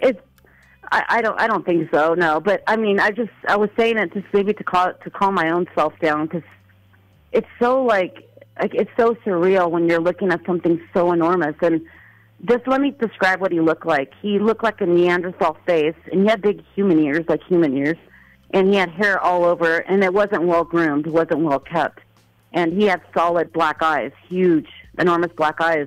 And all I could see at that point was from his chest, like, to his head. So, and Claudia, this was like a year ago, right? Yeah, it was a year ago. Since then, have you been up there again? I mean, because if I ever saw one, I would go back to that place like almost every single day, hoping to see him again. I mean, how often are you up there again? No, like when it first happened, I was like, I will never go in the woods again, ever. Like, what am I doing? Like, I'm like, when you see how big they are and how vulnerable you are. It kind of rocks your world. And I was thinking, like, I'm in the wrong, like, hobby. This is not okay, And not that he did anything aggressively at all, but what happened was when my daughters and I got in the car, and let me just tell you, like, I have never been so happy to see my car. When we were able to swap the car, I'm just like, thank you, God. I could see the car, you guys. I was excited. And what happened was I got in the car, and my daughters locked the doors right away. Not that would help, but... So I asked my oldest daughter, tell me what you saw. And I didn't want to say the word Sasquatch, but I said, tell me what you saw. And at that point, she goes, Mom, like, let's just go home. Let's just go. She was still, like, in shock. And I said to her, reassured her, we're going to be okay. Well, so obviously you're a believer, and your family, they're believers now, because you had a firsthand experience with one. Man, Jeff and I would love to go to the mountains and see one. We're excited that nearby, at least in these IE mountains, above, I guess you'd say, like the 210 freeway going up that way, Big Bear, Lake Arrowhead. There's a chance. I have night vision goggles. I have apples. I heard they like apples. I have Fritos, and I have Coca-Cola. Just in case. You're set. I'm ready. You're ready to go. And I'm 6'8", and I'm slightly hairy. I don't have black eyes. You'll just blend in perfectly. I have. He would. I have steel cobalt blue eyes. No, oh my gosh. A distant cousin. Yeah, distant. I could be a distant cousin of a. I'm more of a Yeti kind of guy, though. Are ya? Yeah, I'm kind of Yeti. I thought I was too, but yeah. Well, I'll say this, Claudia. When I lived in Northern California and I take the 299 freeway through Humboldt County, I'd always be peering out into the woods, hoping maybe by chance I'd see something moving out there. I never did, but now when I go up to Lake Arrowhead, I'm always going to be on the lookout. Claudia, we appreciate the time. Thank you for sharing your story. We've got a Bigfoot air freshener hanging up in our studio right now because we're fired up about Bigfoot. And good. And again, Jeff and I wants to take his night vision goggles up there and see if we can find one. If you want, I'll take you back up in that area if you feel you like would? you need to. Yeah, I would. We would see. So, we have a caravan of. We have a bunch of friends that want to go. I don't know. We'd have to limit this trip because we don't want a huge pack of us. But most of our friends are ex-athletes or large, like couple like offensive linemen, big giant guys. Yeah, you won't. Yeah, that's not going to help. No, you got to have small. I mean, like a small group, right? Not going to work. Okay, here's my next question. Now, what is the deal? I know that are you suing the state of California so that the species will be recognized among the scientific journals as legitimate, as real, right? I'm suing for their derelict of their duty, which means they're not doing their job. When somebody, if you read the mission statement of the Forest Service, it says like they will protect like the public and the game out there. So when somebody does have like the courage to finally call and say, "Look, this is what I saw. I'm not crazy. I'll do a drug test, whatever you want. This is what I saw. Here's the video." They're not going to laugh at you and say, "You just saw a bear." So, no, it's not a bear. It's not a bear. We know what bears look like. So basically, there's a lot of people in the United States alone who have sightings and don't know what to do. Like, who do you call? No one. So what I want is for them to, like, go and do investigations on these, like, calls that they get and stop lying to the public. Like, these things are real. They're not, and I don't, people say UFO, ghosts, they're flesh and blood, in my opinion, just like when gorillas existed 100 years ago, they just got it, they just found out, okay, gorillas do exist, This is what I feel the same thing. And it's just, they're a lot bigger and a lot smarter, a lot stealthier, but yeah, they're out there. So. Well, Claudia, I know Jeff has your cell phone number over here. We're serious. We want to take you up on that. We'd love to go up there and check that out. Even if we don't see anything, we would like to go to the spot and just look around for ourselves. That sounds like a lot of fun. And the only thing I ask is not to disclose the area because it's not fair. Oh, absolutely. Yeah, definitely. Absolutely. So, we want Gigantopithecus to be part of the vernacular in the species. Look at you, Jeff. You got smart all of a sudden. Heck yeah, Gigantohorodus hominoid. Is that what it's called? Yeah. Hominoid creatures, yes. I know my stuff. Awesome. Well, Claudia, we do appreciate the time. Thank you for talking to us again. You. We love sports, but we also love Bigfoot here on the show. Is there any? That's good. If anybody would like to help out in your cause, how would they get a hold of you?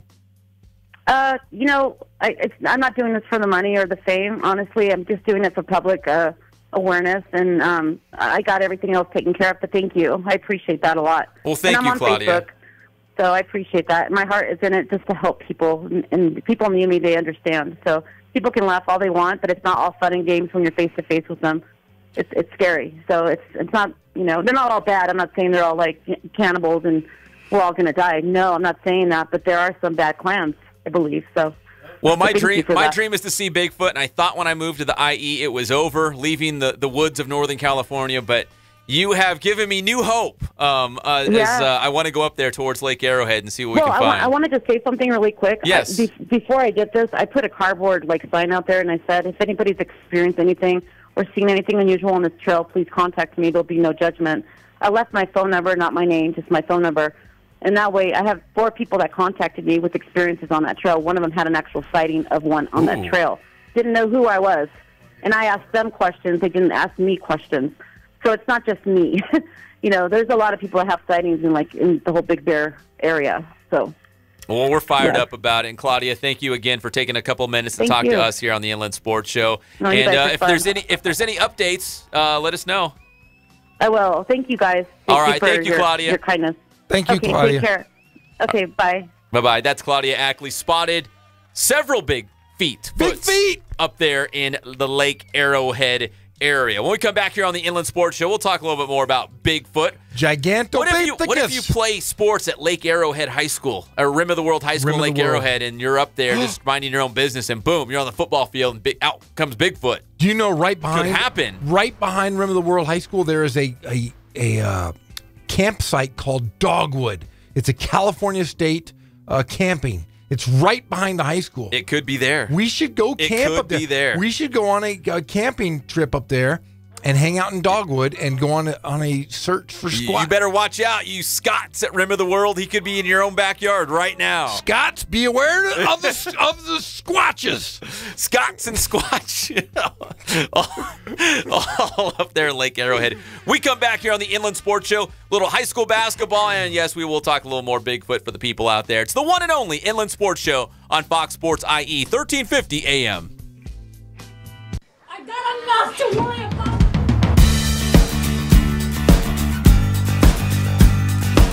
We're small, family-owned, strive for quality pre-owned vehicles. We're not a volume dealer, and we take every deal as personal to us.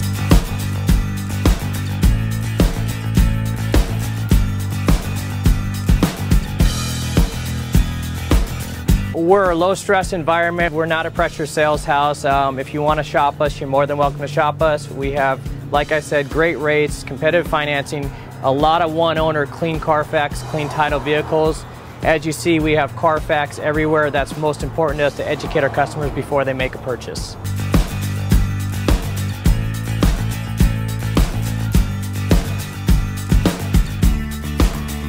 We're right off of Ontario, right off a couple exits off the 15 freeway, off Cahelco, off El Cerrito, and we're right on the main drag going into Dos Logos and the Crossings.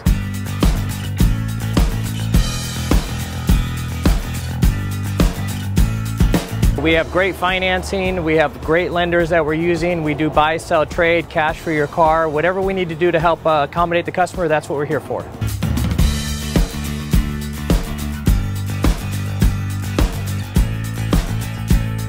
We have a little bit of everything. We start at about $69.95 and go all the way up to $100,000. We have Escalades, we have commuters, we have pickup trucks, we have Jeeps, sport utilities, and if we don't have it, our specialty is finding you exactly what you're looking for.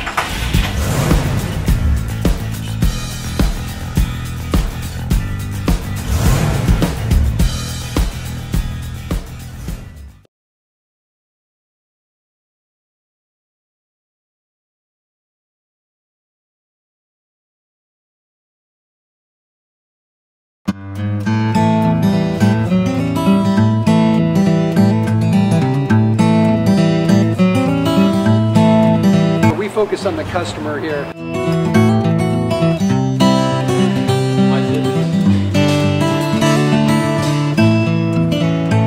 Believe it or not, that is the biggest thing for customers on an oil change. They just want the convenience of coming in, driving in, getting it done, and driving out.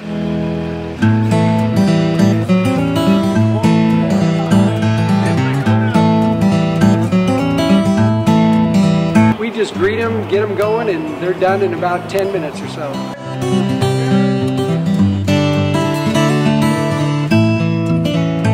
We don't push any sales on them. We do the oil change, and I think that's what sets us apart is our customer service. Vacuumed and cleaned your windshield for you as well. Everything's looking pretty good. Come into us one time, believe me, we'll spoil you and you'll be ready to come back the next time.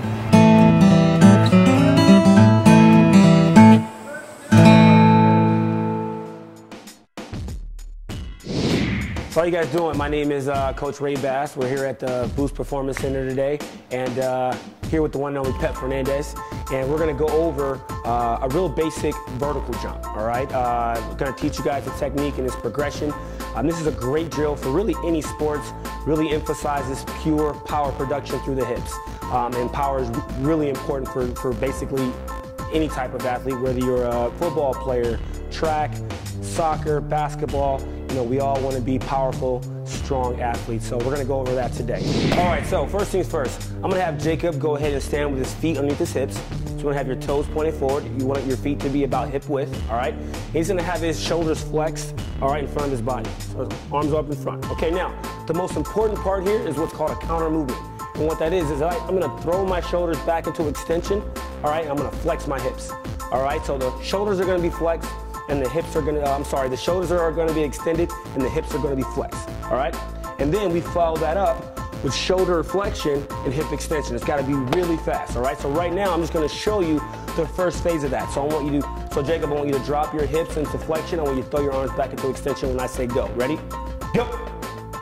Right there. So come up. That's the most important movement there. So after that, it's the landing, all right? So we want to get as high as we can. As I go up, I want to extend through my hips, through my knees, I want my toes pointed up. And when we land, I'm going to land back into that hip flexion, arms extended, and I want to stick the landing, all right? So we're going to go over it now. So now we're going to actually jump here, Jacob. I want to see that counter movement. Go ahead and walk a little bit closer to the hurdle here. We're going to extend on the way up. As we elevate, extend through the hips and the knees, stick the landing, throw the arms into extension. Here we go. Ready? On you.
People will vote for me? Heck yes, I'd vote for you. Like, what are my skills? Well, you have a sweet bike, and you're really good at hooking up with chicks. Plus, you're like the only guy at school who has a mustache. That's true. We're back to the Inland Sports Show. Here are your hosts, Pep Fernandez and Jeff Gorham. And welcome back to the one and only Inland Sports Show on Fox Sports IE 1350 AM, talking about Sasquatch. Squatch! So in my car, I had the Bigfoot air freshener, which now has found a home in our studio. Yes. But I also had a magnet, and I'm a little bummed out because my wife's like, "Where'd that magnet go?" And it was on the metallic part of the passenger seatbelt. Oh no! It's gone. It's been gone for a while though. It wasn't your fault. I know that. My fault? No, but it's somewhere in my car. But I used to have a couple Bigfoot things in my car. Totally into Bigfoot. Well, I hope we can go up to the mountains and do some She just squatching. texted you and said she it's said she would on. take us up. She said if you wear your big girl panties, Jeff, Yeah, we can do it. I do have some big girl panties. They're called boxers.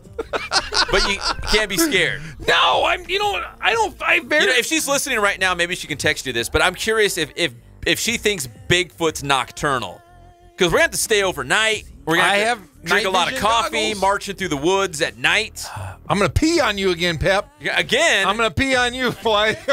Or figuratively, I'll pee on you again, because that's what I'm telling you. We're gonna have the scent of a Squatch. My wife rarely listens. She heard that part. But the other day, she's like, "So Jeff's gonna pee on you, huh?" It's like, you heard that? I'll pee into a sponge. She heard that. Yeah, I'll pee into a sponge and then rub it on you. I won't just pee directly on you.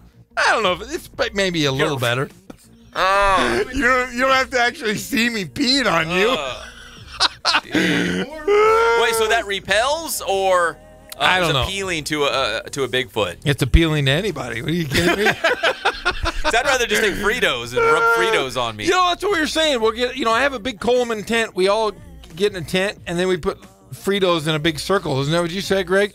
Put Fritos in a circle, some apples, and a Coke. But that'll attract bears. Bears scare me more than Squatches. Oh, yeah. We don't want bears. No. We only want Bigfoot. Because, I think I could probably wrestle a Squatch But bears, you don't They want to got wrestle. claws. They'll Yeah. mess you up. You know what else I was thinking though? You know, there's supposedly there's a couple apes. Have you heard about this? No. There's some apes in the Angeles National Forest that were let go, and they've been living in. Is that true? Yes, there's video. I'm going to show you this.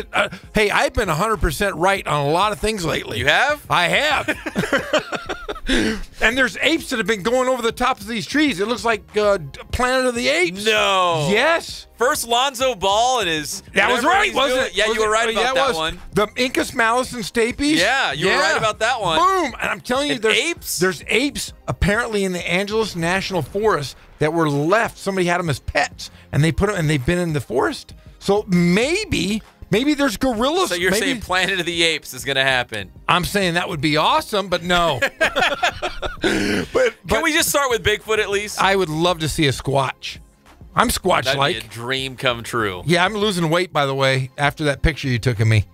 I'm going on a diet. Hey, listen to this. March 1st. But no. You have to wait until after we go look for Bigfoot because at least in your current condition, I could fight they him might off? look at you and befriend you because they might say there is a hairless albino Squatch.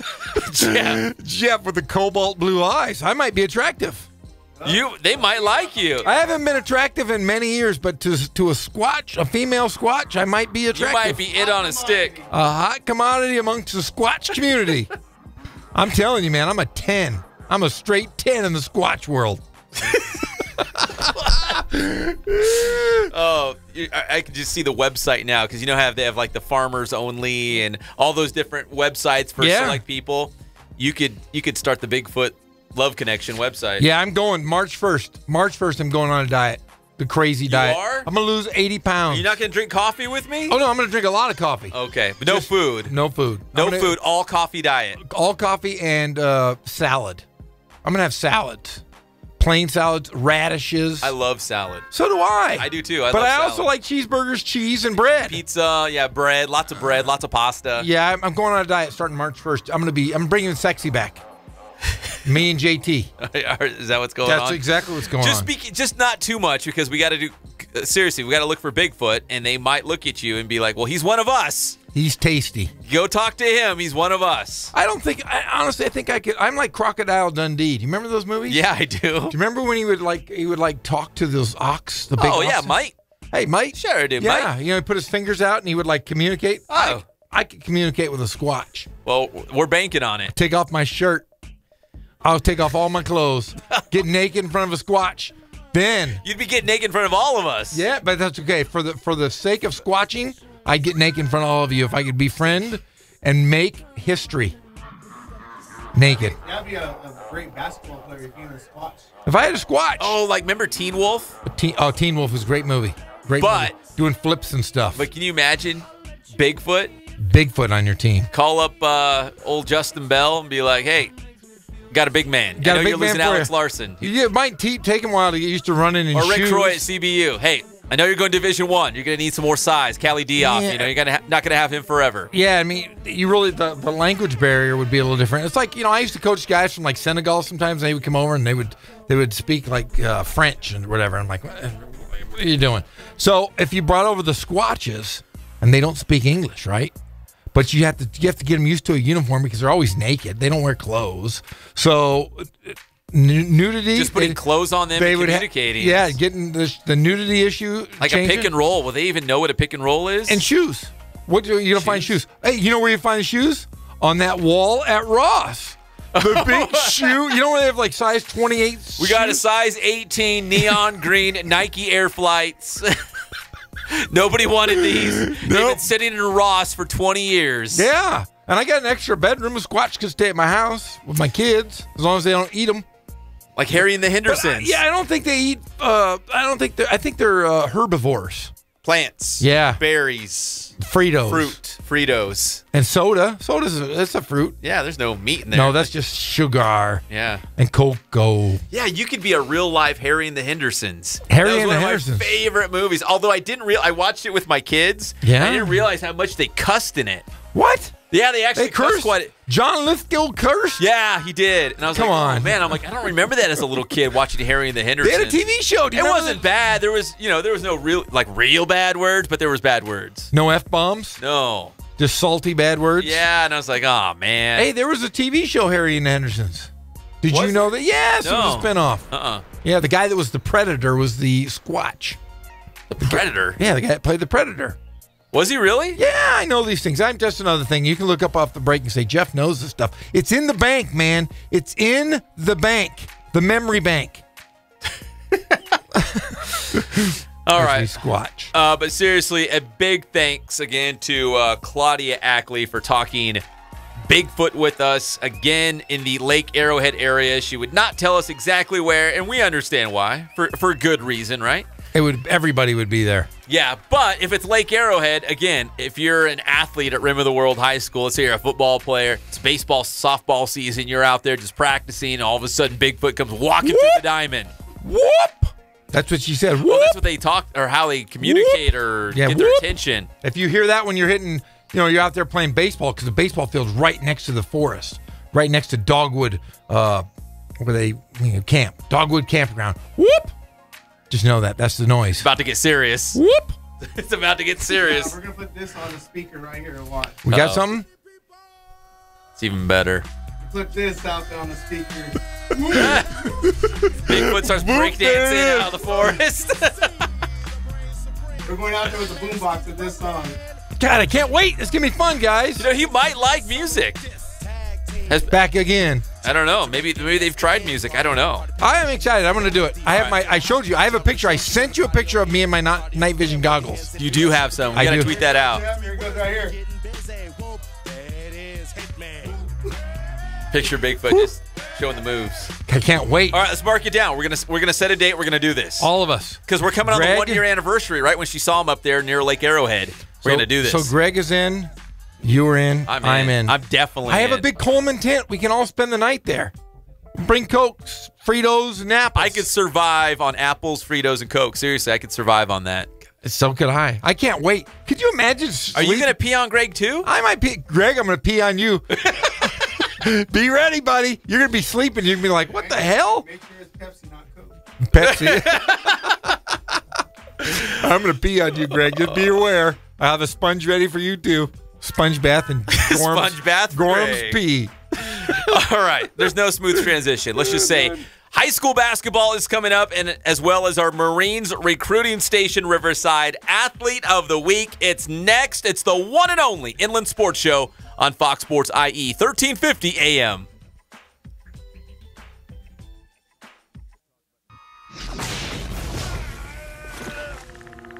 Run! Go! Get to the chopper! Inland Empire.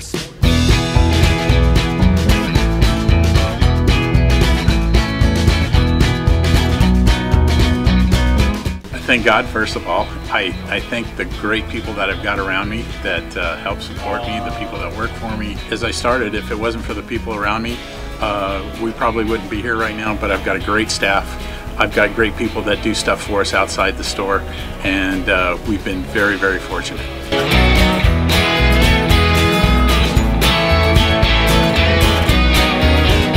Our service is impeccable, and we just keep trying to get better every year. We can do online stuff for your teams, as well as, like I said, the screen printing, the embroidery. We also have 3 women that do extra sewing for us, like tackle tool on uniforms, or the bling or rhinestones for different shirts for the ladies. That's why we have certain racks just for certain schools, and the fun about that is that it turns into other schools that may come in here that aren't as close, that we can do stuff for them as well. We've had very, very good customers throughout the years, and it's just been a blast.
focus on the customer here.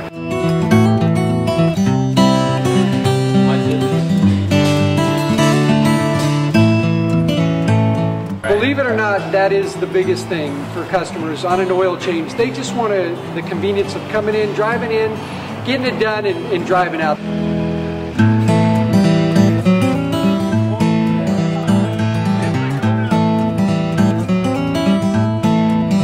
We just greet them, get them going, and they're done in about 10 minutes or so.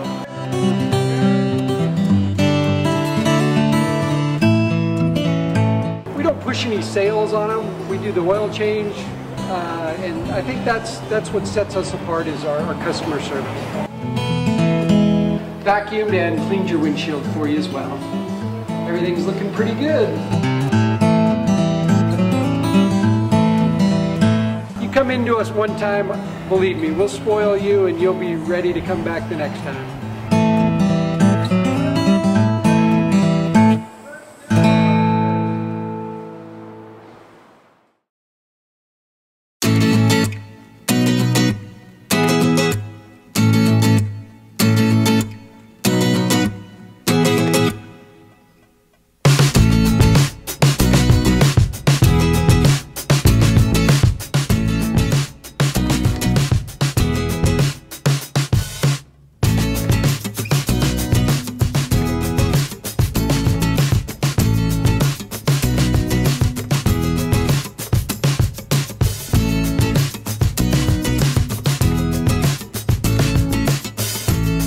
888-995-HOPE to talk one-on-one with a housing expert about your options.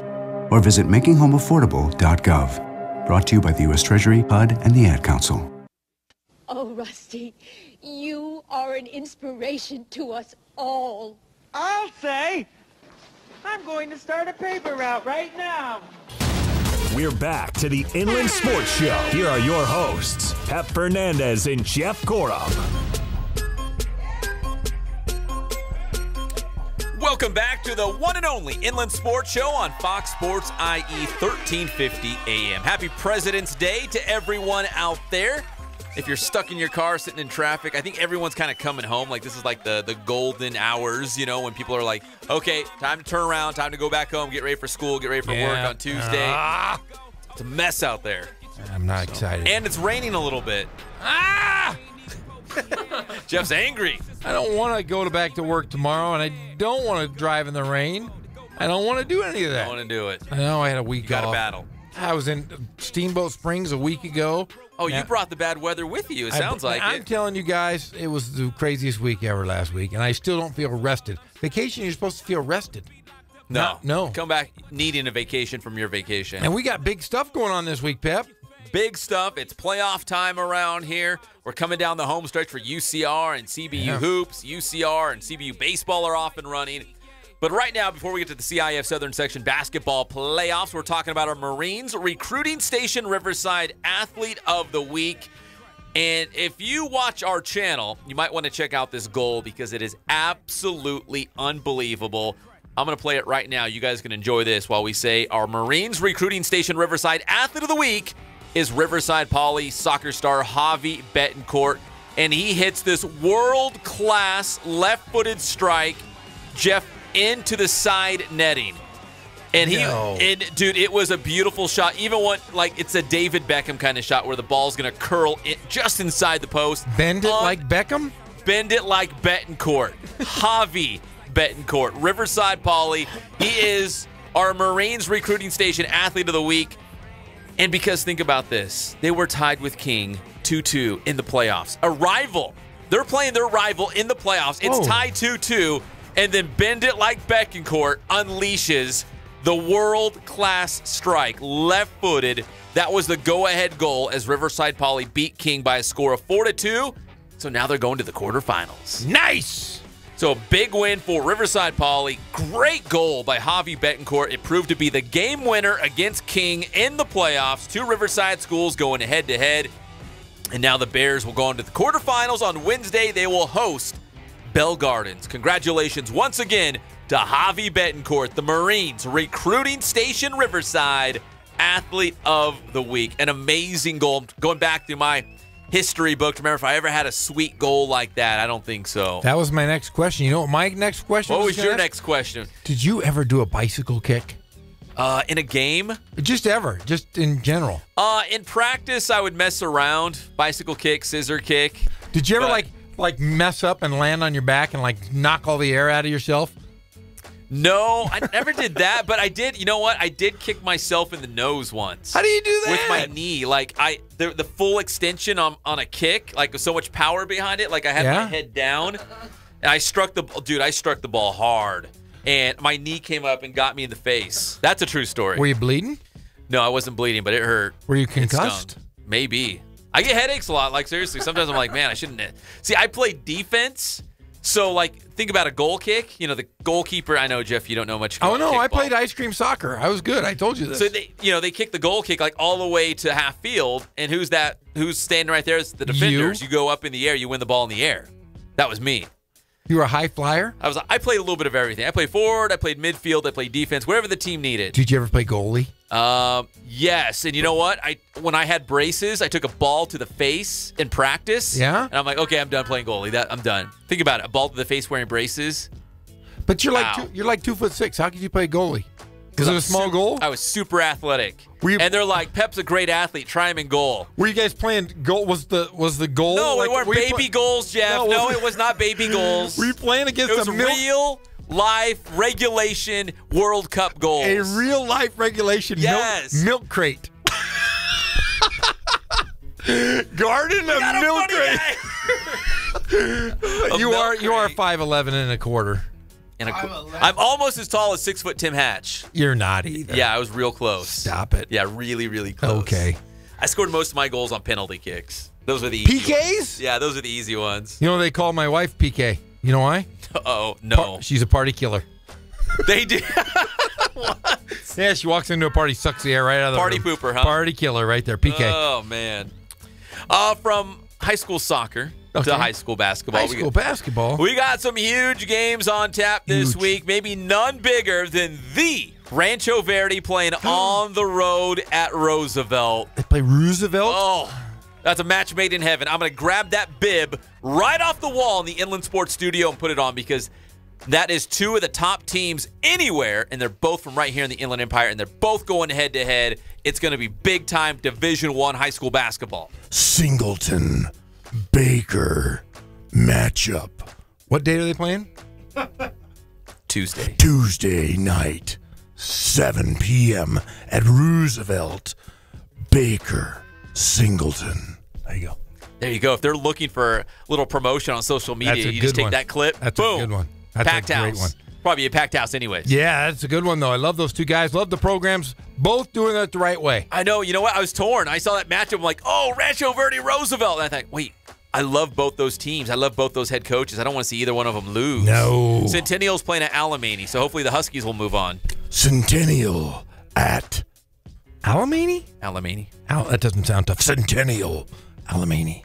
7 p.m., Alamany High School. It's on the moon. Where's Alamany? Exactly. The city? The moon. That's where Alamany's on the moon. It's on the moon. Okay, there we go. Sorry. Another big matchup. Coffee. You can do this one. Cajon in Division II AA playing on the road at Beverly Hills. Cajon, Randy Murray versus... Dude, Beverly Hills, man. Hey, there's a pool underneath their gym. You're right. I did look it up. Yeah. You're right. Another fact I just threw at you. Jeff's throwing out facts right and left, and they're all right. Cajon, Murray. Big feet, web toes, Randy Murray. Speaking of, we had a chance to talk to Randy Murray because Cajon, man, they had a real nail-biter against the Cathedral Phantoms in the previous round. They were down by 10 in the fourth quarter. Jeremiah Martin fouled out. Daryl Jackson was hurt. Like, it was a mess. And they still found a way to gut it out. They found the cojones to gut it out. Cajon. Head coach Randy Murray. Here he is. You're never a too emotional guy, but that one, at the end of this one, you're giving hugs and lots of smiles. I mean, how good did this one feel tonight? It's incredible. It's incredible. I'm still caught up in the emotions of the game. That's a great team. And that, I thought, coming into this was a semifinal matchup. And there's a matchup that should have happened later in the tournament, quarterfinals, semifinals. That was even written about by some people. Frank Burleson, some other people have talked about that, how that was a tough matchup. So to win like we did, to battle back like we did, to lose, to seem like we had the game in hand and lose Jeremiah in regulation, to have the ball the last shot, not score, and then win the game in overtime without Jeremiah. I'm exhausted. I'm about to pass out. Unbelievable. And Daryl was out too. No Daryl Jackson. We lost Daryl Jackson in this first half. I mean, so that's amazing. I'm so proud of the guys that came in and played. I mean, everybody, the whole team worked their butts off. Sometimes a victory like this, when it's hard fought and you guys are on the brink, can it maybe energize and spark a team, hopefully, for a playoff run like this? Let's hope. I thought we were energized to begin with, but I hope so. I hope so. All right, that was Randy Murray, Cajon head coach. On the road to Beverly Hills, big win against Cathedral last Friday in overtime. It was an exciting game. You can check out those highlights on IEMG TV right now. A couple other games real quick, Jeff. Riverside Poly will host Oaks Christian in 2A. I'm actually going to go to that game tomorrow night. That's going to be a fun one inside the Den, the Bears Den. That's a good one. I might have to maybe we can go together. Let's do it. Okay, and then our number one seeds here in the Inland Empire, both of them won. Both of them advanced. We've got Notre Dame in 3A. They're going on the road to Diamond Bar in 3A. And in Division 4A, AA, it's Hillcrest playing at Rialto. So an all Inland Empire there in 4AA. Nice. So our number one seed's holding court. That's what they're supposed to do, right? As the number one seed, supposed to make a run all the way to the championship. You better win. Anything short as a number one seed, then you're a loser. It's not good. You're a loser. You got to go all the way. All or nothing. So some great games coming up. We couldn't mention all of them. Citrus Valley is playing Murrieta Mesa. There's some other good games out there. For a full list, you can go right now to the Inland Sports website and check out all the games in the Inland Sports Show coverage area. But again, Riverside Poly, Oaks Christian, we're going to be out there tomorrow night checking out that one and those big D1 games. In fact, I'm going to get intern Cullen to go out that Rancho Verde Roosevelt game. Ooh. He's going to love that one. Yes, he is. Big time high school basketball battle. Roosevelt, Rancho Verde. That's done pretty good. When we come back here on the Inland Sports Show, we're going to talk UC Riverside basketball. We're going to play some sound bites from the game. We got the Stones. And they played the Stones, and we thought it was going one way. We're gonna get to the bottom of this, Jeff, because we thought it was in the bag. It was. There's something happened though. I know exactly when it happened. You know exactly what happened? I know what happened. All right, so we're gonna talk about that as well. We'll be right back. It's the one and only Inland Sports Show on Fox Sports IE 1350 AM. Lemon shrimp, coconut shrimp, pepper shrimp.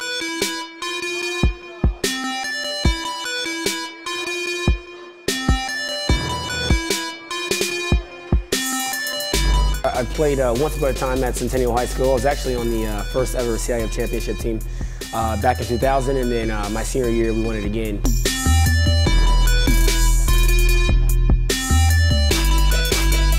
I think that's my passion because I've done it. You know, I know exactly where these athletes are at. I know what their mindset is right now. I know how hard it is to, number one, find a performance coach who can take you to the next level.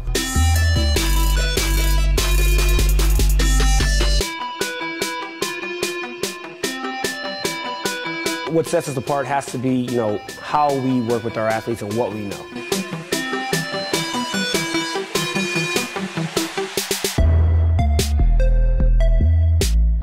We can take an athlete and you know, help them reach their athletic potential, you know, help them, you know, prevent injuries, help get them stronger.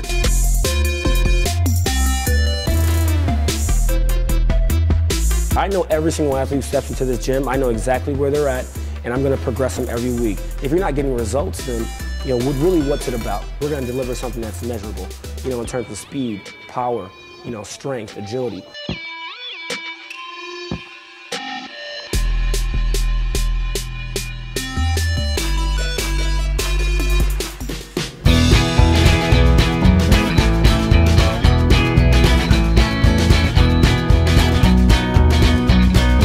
I thank God, first of all. I thank the great people that I've got around me that help support me, the people that work for me. As I started, if it wasn't for the people around me, we probably wouldn't be here right now, but I've got a great staff. I've got great people that do stuff for us outside the store, and we've been very, very fortunate.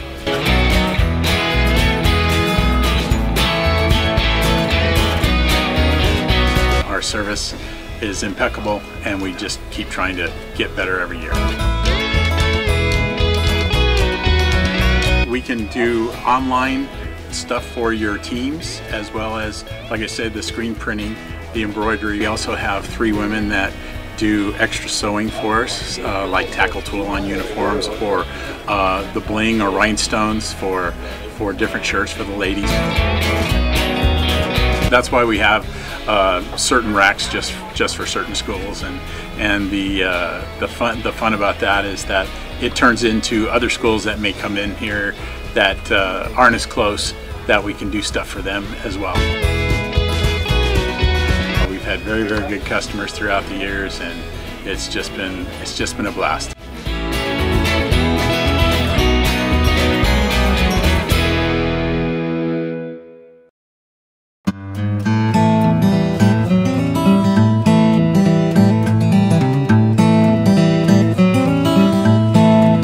We focus on the customer here.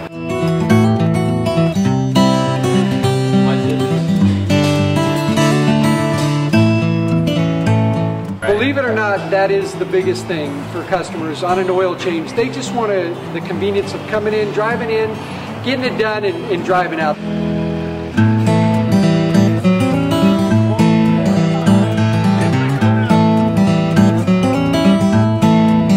We just greet them, get them going, and they're done in about 10 minutes or so.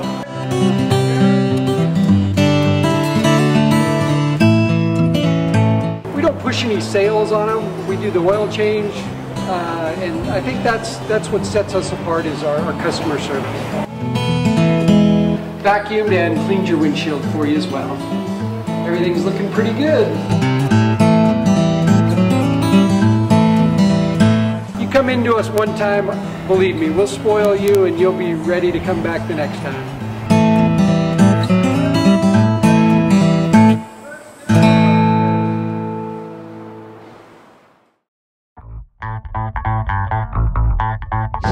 How you guys doing today? Coach Ray here from Boost Training. We're here today at the Boost Performance Center with the one and only Pep Fernandez. Today's Boost Training tip is all about strength. And of course, it's very specific to speed. We're talking about the single leg supported low squat. Come check it out. So when it comes to athletic performance, and more specifically speed, it's all about the ability to generate force. It's all about being nice and strong. Now, running is a single leg motion. So it makes sense that you have to have a great foundation of strength. You gotta have single leg strength. So this exercise really works on that single leg strength here with a deep bend in the hips, the knees, and the ankles. So what Mike is gonna do is gonna have an open hand grip, all right? He's gonna get nice and tight to the rack.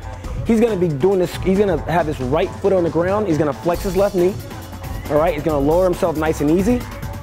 He's gonna tap that left knee on the ground and then come up. Now go ahead and do a couple reps here, Micah.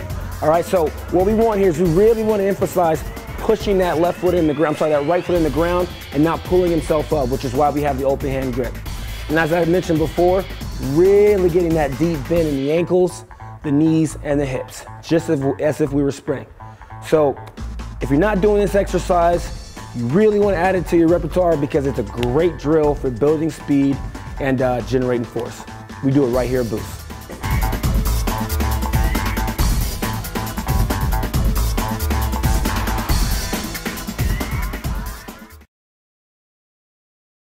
Riverside. Doesn't it look like I am ready? I am always ready. I have been ready since first call. I am ready. Roll. We're back to the Inland Sports Show. Here are your hosts, Pep Fernandez and Jeff Gorham. And welcome back. It's the one and only Inland Sports Show on Fox Sports IE 1350 AM. Proudly brought to you by our good friends over there at Spoiled. Quick quality oil change, Ken's Sporting Goods, Boost Performance Training, and Catalano Motors in Corona off of Temescal Canyon Road. All right, well, we had to get to it. kept putting it off, but UC Riverside basketball lost a tough one against Hawaii on Saturday night in overtime. Jeff, it pains me to even bring this up right now. It hurts. Yeah, because we were vested in that game. We were really, really, really excited. You know, they were down. They were getting punched in the neck, getting figuratively just beat, and then all of a sudden something happened, and we were looking positive. If things were going well. It looked good. Yeah. Considering, too, that they had already beaten Hawaii, right? So it's like, okay, well, they can beat them again. And then also, Cal Poly had lost, and Northridge lost earlier that night, so we knew the stars were aligned. It was perfect. Cal Poly and Northridge are the two teams right above UCR in the Big West Conference standing, so they lost. And if UCR could win, man, the whole complexion of the season would change. It would have. And they had them on the ropes, and they lost 74-69 in overtime. Yeah, it was just tough. I mean, I look at it as they missed 4 free throws at the end of the game, 4 which would have put them in without a doubt out of range for coming down and hitting 3. They just missed 4 free throws down the stretch, and they were playing so well. They played so hard. They've been in almost every single game. They have been in every single game. In the Big West, except for the one road game at Irvine. That's it. Every other game they've been in, and it was tough because we like Coach, we like the players, we like everybody. We're vested just as much as they are in the fact that we see every game and we want them to win. It's that IE pride. Even when we have a team, for example, like Cajon football, they go to play for the state championship against the Serra Padres from San Mateo. Like when they lose, like I feel it too. You know what I mean? I get so wrapped into the local sports here in the Inland Empire. Listen, I'm a 49ers fan. I'm a Mets fan. Of course, I love my Sacramento Kings. That always stings, but they're so bad, I'm kind of immune to it. I'm like, oh, yeah, they lost again. Tim Tebow's going to be in major leagues for your Mets. He might. Okay. He might be. They're saying that. He could make it to the major leagues. But I'm saying, like, when those teams lose, I'm like, oh, okay, well, I'm not truly invested. But when we have a local team like UCR basketball or Cajon football, something like that, like, it hurts me. Like, I get bummed out. I get deflated. Yeah, we're homers for our teams. And I remember after the game, you and I just looked at each other and we were like, oh. It stung. Yeah, it was tough. It stung hard. What's that? You want to hear some of the game? Is that what you just said? Yeah, I do want to hear some of the game. Let's hear from some of the game, some of the audio clips, because there were some big plays. And Jeff was really stepping his game up because then this is basically the playoffs here for UCR. It was. I was good. I was good. Okay, so here's one of the big plays in that tough overtime loss to Hawaii on Saturday night from the SRC Arena. Hey, Jeff, I think NFL great Tony Gonzalez might be in the house. I believe he's related to Kempe Martin. I believe he's right across the way in the black top. Stop it. I would not kid about something so serious. Tony Gonzalez, a great basketball player at Cal. UC Berkeley, yes. Yeah. You guys are both former Golden Bears. Chance Murray puts up the 3. Bounces up and in! Chance Murray laughing all the way back after a big-time triple. UCR, though, having to hustle back and get into a defensive position here. 5-2 Highlanders. Call that the shooter's roll, right, Jeff? Shooter's bumpity bump. All right, so my first question, Jeff. I've heard of the shooter's roll, right? Oh, like, that ball wasn't supposed to go in, but it's a shooter's roll. He's a great shooter. It falls in. You've never heard shooter's of bumpity bump? You've never heard of the shooter's bumpity bump? I mean, it didn't like roll in. It was like bumping a bump. Bumpity bump bump. But yeah, Tony Gonzalez was really there. And he wasn't as big as I thought he was. He wasn't? No. He didn't scare me. I think he slendered down. He looked pretty down. He looked good. Like he was all nice and slim and put together. Yeah. But yeah, I can imagine in his heyday as a NFL tight end with Kansas City and then also with the Atlanta Falcons, I bet he was a little bulkier. Yeah, he had to be, right? Been. Yeah. Yeah, but he was a great Cal basketball player. He was. He was the guy. That's what you and Tony Gonzalez have in common. And we're on our good looks. Definitely our good looks. Definitely. So Tony Gonzalez, NFL great. He will be a Hall of Famer. You could say he's the greatest tight end of all time. We went in, we looked at his stats during the game, and he was like number 1 in receiving yards, number 1 in this, number 1 in that. He caught like 9 million yards. You know what? I took a picture of him when we were at the game. I haven't posted it yet. It's on my phone. I need to put that on Twitter. Looked like he had his son with him. They were hanging out in the front row and enjoying a great game, and it was a great game. It was a good game. UCR came out on the losing end. Yeah, I think he was eating cheese curds. Is that what it was? It was something weird looking over there. I think in the broadcast I said, "Oh, Jeff, we got breaking news. Tony Gonzalez is eating." That's what you said. Hamburger or a hot dog or, I don't know, chicken sandwich. Cheese curds. Cheese curds. There you go. Tony Gonzalez style. So Tony Gonzalez was at the game. Who else was at the game? Mike Montgomery. That's right. Former head coach of the Golden State Warriors, the Cal Bears, and the Stanford Cardinal. His best days at Stanford, right? Yes. Would you very say much that? so. Yes. So Mike Montgomery, big-time basketball coach, was on hand. Why was he there? Because his son, John Montgomery, is an assistant coach for the University of Hawaii. That's pretty cool. He came out and watched his son, and they got the win, too. Yeah. Do you think, as a former big-time coach, he's over there looking like, oh, they shouldn't run that, or I'd be doing this right now? I was thinking about or that. Or can you take yourself out of the moment? I've taken, I was coach forever. I've taken myself completely out of the moment. Do you not even analyze a game like that? You're like, they shouldn't be running like that. I do, but I don't want to, make my buddies look like like they're a dimwit because they didn't do what I asked them to. Hey, Justin Norman, if you don't want to finish in 5th place next year, give me a call. Listen to me. Listen to me. But when we do UCR games, sometimes I'll see things I go, I probably would have done that. But, I mean, I don't hold it like I used to. It just goes out, one ear and out the other when I say it. Right through the anvil and the hammer. No. The malleus, incus, and stapes. Right through there. Right through those bones. Right through there. It's tiny bones. All right. Excuse me. That was a big play on Saturday night between UCR and Hawaii. Here was another one. Another big play? As we're coming down the home stretch. Oh, yeah, we're getting closer. Remember, this was an overtime game between the Rainbow Warriors and the Highlanders. Yeah. Here was another big play from Saturday night. Hawaii. Purchase into the high post to Raimo. Jack Looking to go. Purchase. Dribbles this right. Steal by Chance Murray. Chance Murray going back to the way. Sylvester back to Murray. Puts it up. It's good. And the foul. Chance Murray going for the three-point play and to give UCR the lead. Never count out the Bosstones. Never. He has 6 steals. Now, Chance Murray's been on fire. Let's see if he can regain the lead. Show a little Stone love, baby. Show a little Stone love, baby. Darn right they showed some Stone love. Oh, it goes back to the mighty, mighty Bosstones. So here's the deal, Jeff. Okay. Let's set the table. Let's break this down because UCR was losing by 8 points. 8. Right? Yes, and then something happened within the SRC arena. Something happened. Greg, I'm going to cue it up over here because this is the actual UC Riverside band playing the mighty, mighty Bosstones. So they were down by 8. And then something magical happened. The UCR band. And I have my thoughts of why they lost. Well, hold on. Okay. The UCR band played the Stones. They did. The mighty, mighty Bosstones. And we heard that. We looked at each other. We said, mark it down. And we did. They were down 8. Here's my program right here. They played it with the score. It was 46-38. Down 8.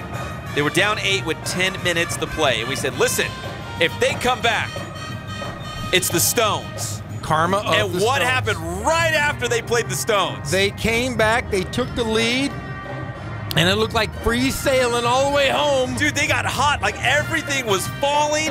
Like the possession arrow on jump balls, UCR. The Beatles of the Big West came through it big time, and the Stones brought us back. Like it was unbelievable. Like I remember looking at you thinking, this is not happening right now. Are the Stones really willing UCR to victory right now? And we were I was throwing my hands up in the air when they were making shots. You were. I was clapping behind the scenes. I was going crazy. The Stones, the mighty, mighty Bosstones brought them all the way back. Yes. But they lost in overtime. Why, Jeff? Why did they lose in overtime? UCR should have won. They played the Bosstones. What happened is the karma lasted so long. It runs out? It runs out. The Stones' karma ran out. And the problem is they just only played it that one time. If they would have played it another time, another timeout, they would have won. They would have won easily.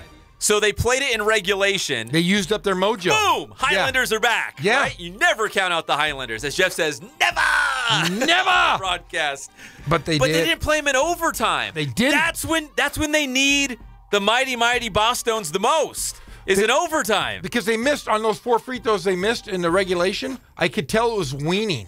The way it was waning. The whole Boston vibe was leaving. And they missed short on those free throws. All 4. They missed 4 in a row. And they were short because they had lost the mojo of the Stones. So we have figured this out.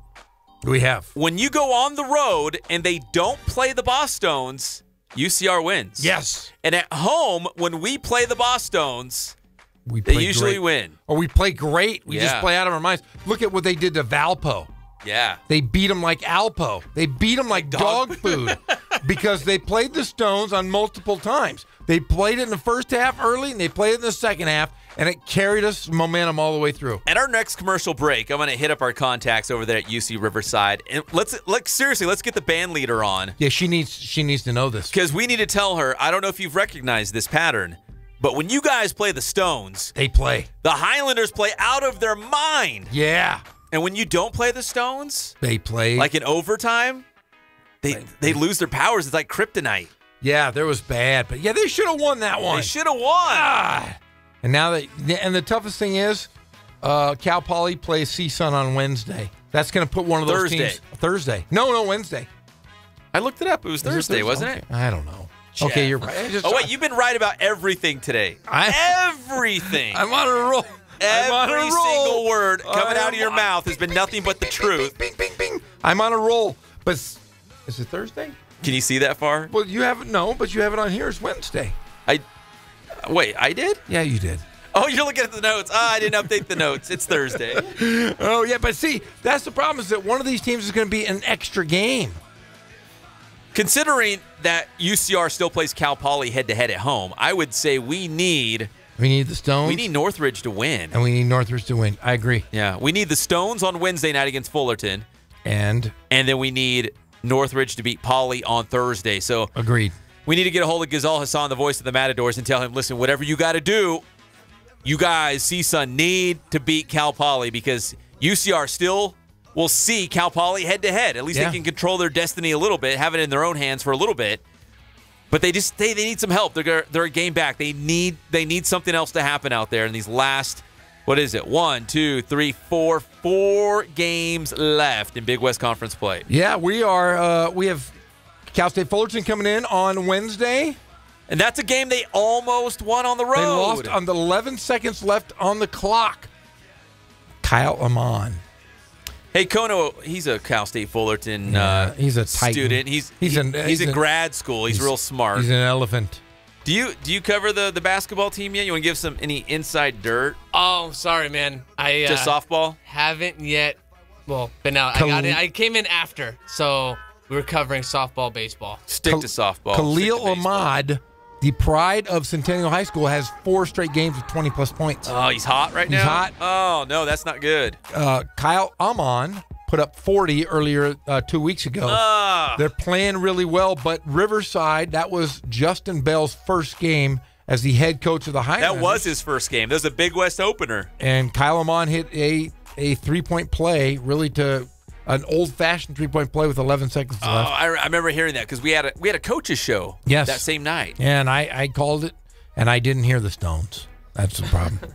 But no, I think they have a shot. It'd be nice to see Riverside get a victory at home because, they only got 2 left. They got 2 home games left. They got them and Cal Poly, and they go up to Davis on Saturday, which we will be there. Yeah, so here's the schedule. Home for Fullerton Wednesday, at Davis Saturday, back home for Cal Poly next Wednesday, and then they finish up. That's a road game at Long Beach State?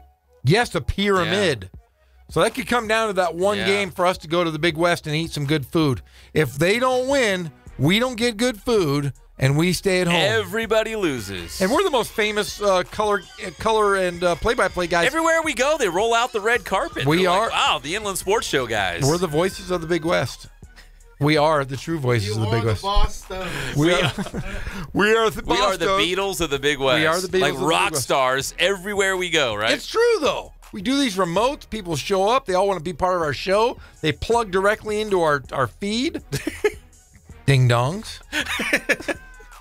But we will be on the road at Davis on Saturday. And again, the Lakers are playing at the Kings that same night. Maybe we can go party with the Kings afterwards. Well, I wish they would have played on Friday night because we'd be up there Friday night. We could have went to the game if they played on Friday night. Is there a game Friday night? No. Bummer. Real big bummer. Well, we can be like groupies and hang out in the same hotel. Wait for the Kings to come out? Kings or the Lakers. The Lakers. Oh, okay. Lonzo Ball. Hey, he'll sign your autograph. If I have $200. $200. $200. Ridiculous. But you could pay for it, though. I'll give you. I'm physically ill thinking about that. I'll give you $10. No. And you can just pay $190. $200. It drives me nuts. I know, that's ridiculous. Very sad. He does drive me nuts. Yep. But, they are up at the same time that we're going to be up there. First, what was the first Star Wars movie? Not The New Hope, but in the trilogy. The first one is Phantom Menace. Yeah, Phantom Menace. I saw it in Davis. When I think of UC Davis, I always think of the Phantom Menace now. Now, is Davis, have you ever been to the campus? Yeah. Is it as nice as Cal Poly, San Luis Obispo? Yeah. It is? Yeah, it's pretty nice. I hope it's warm that day. I can't wait. So. I can't wait for the co-eds. I'm gonna wear my tank top, and I'm gonna wear my Sun's out, guns out. You darn right I am, and I'm gonna be pointing to the beach. Like, Bigfoot sighting, UC Davis. It's Jeff Gore. I can't wait. I'm excited to see it though. I love these football schools. It's always fun to go because they always have a good band usually. Yeah. Great cheerleaders. Great atmosphere. Yeah, Cal Poly was awesome. Yeah, I know you weren't there, but Hawaii was fun. No, it couldn't have been fun. It was fun. Well, they won. You were there for like we were barely there. Yeah, barely even in Hawaii. You didn't get to see much. Sometimes I feel like, did I even really go? Was I really standing on the balcony with a bunch of pigeons trying to do a show? You did not. You did not eat poi or people. You didn't have any spam. I did not eat poi. No, I did not. I didn't try it. But I did bring you dark chocolate macadamia nuts. They were fantastic. They were good, huh? Yeah. They're gone. Yeah, Greg ate them so fast they're gone. Greg ate them. Greg ate them all? Yeah, he was in here mixing and whatever he was doing. Mixing his songs and eating said, well, these are pretty macadamia good. nuts. Yeah, macadamia nuts. They were good. They were very good. Really good. Dark chocolate from the island. All right, when we come back here on the Inland Sports Show, Fox Sports IE 1350 AM, we'll talk a little CBU basketball and baseball, plus more NBA All-Star Game. Jeff has a take on Jimmy Butler. What a dingling. Really? Man, I'm so mad. Really? I'm more mad at him than anybody in the All-Star More than game. Lonzo Ball? Yes. Really? Yes. So the salt's coming. The salt is coming. What would you call him? GG Salt? What was his nickname? GG Salt. GG Salt. Yeah, I'm telling you, I'm angry at Jimmy Butler. Jimmy Butler is no longer, I don't want him to ever play for the Lakers. Ever. Not even next year or Nope. the year after that. Nope. Get him out of here. We'll Not talk. player. We'll talk NBA All-Star Game. Jeff's beef with Jimmy Butler. Oh, yeah. Freaking me out. Are you okay? We have breaking news, We too. do? We do. Should we do it real quick? Well, we can just say that the Inland Sports All-Star Game is coming back again for a 4th year. And breaking news when we come back. Yes! The one and only Inland Sports Show on Fox Sports IE 1350 AM. I got good news. We're extending arts and crafts time by 4 hours today. My fingers hurt. What's that? My fingers hurt. Oh, well, now your back's gonna hurt because you just pulled landscaping duty. Anybody else's fingers hurt? I didn't think so. Inland Empire sports fans turn to the Inland Sports Show. You talk to the radio?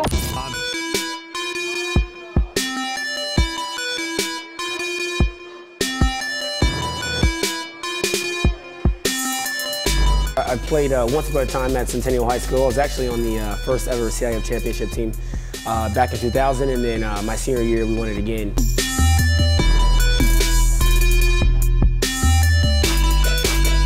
I think that's my passion because I've done it. You know, I know exactly where these athletes are at. I know what their mindset is right now. I know how hard it is to, number one, find a performance coach who can take you to the next level.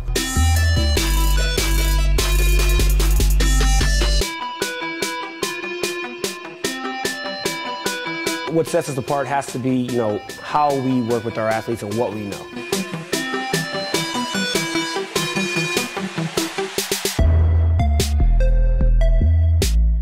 We can take an athlete and you know, help them reach their athletic potential, you know, help them, you know, prevent injuries, help get them stronger.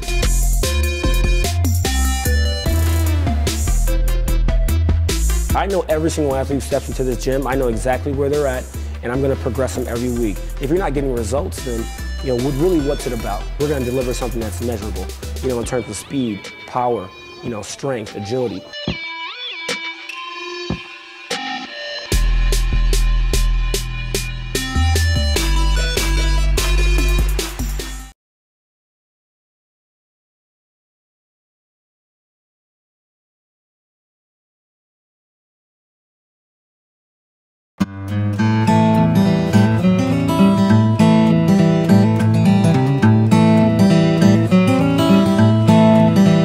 focus on the customer here.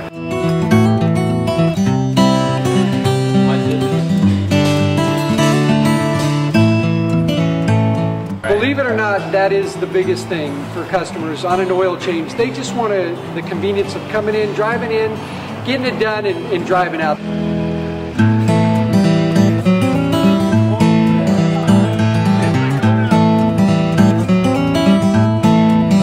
We just greet them, get them going, and they're done in about 10 minutes or so.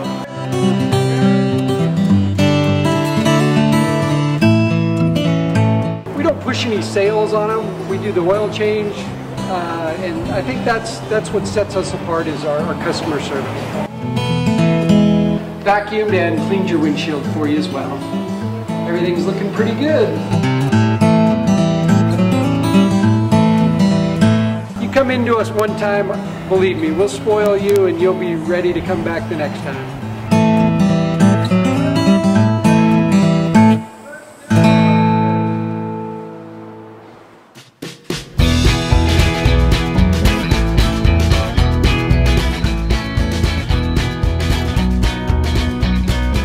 Thank God, first of all. I thank the great people that I've got around me that help support me, the people that work for me. As I started, if it wasn't for the people around me, we probably wouldn't be here right now, but I've got a great staff. I've got great people that do stuff for us outside the store, and we've been very, very fortunate.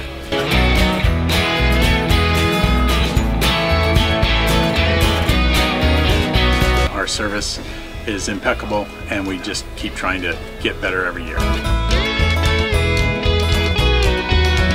We can do online stuff for your teams, as well as, like I said, the screen printing, the embroidery. We also have 3 women that do extra sewing for us, like tackle tool on uniforms, or the bling or rhinestones for different shirts for the ladies.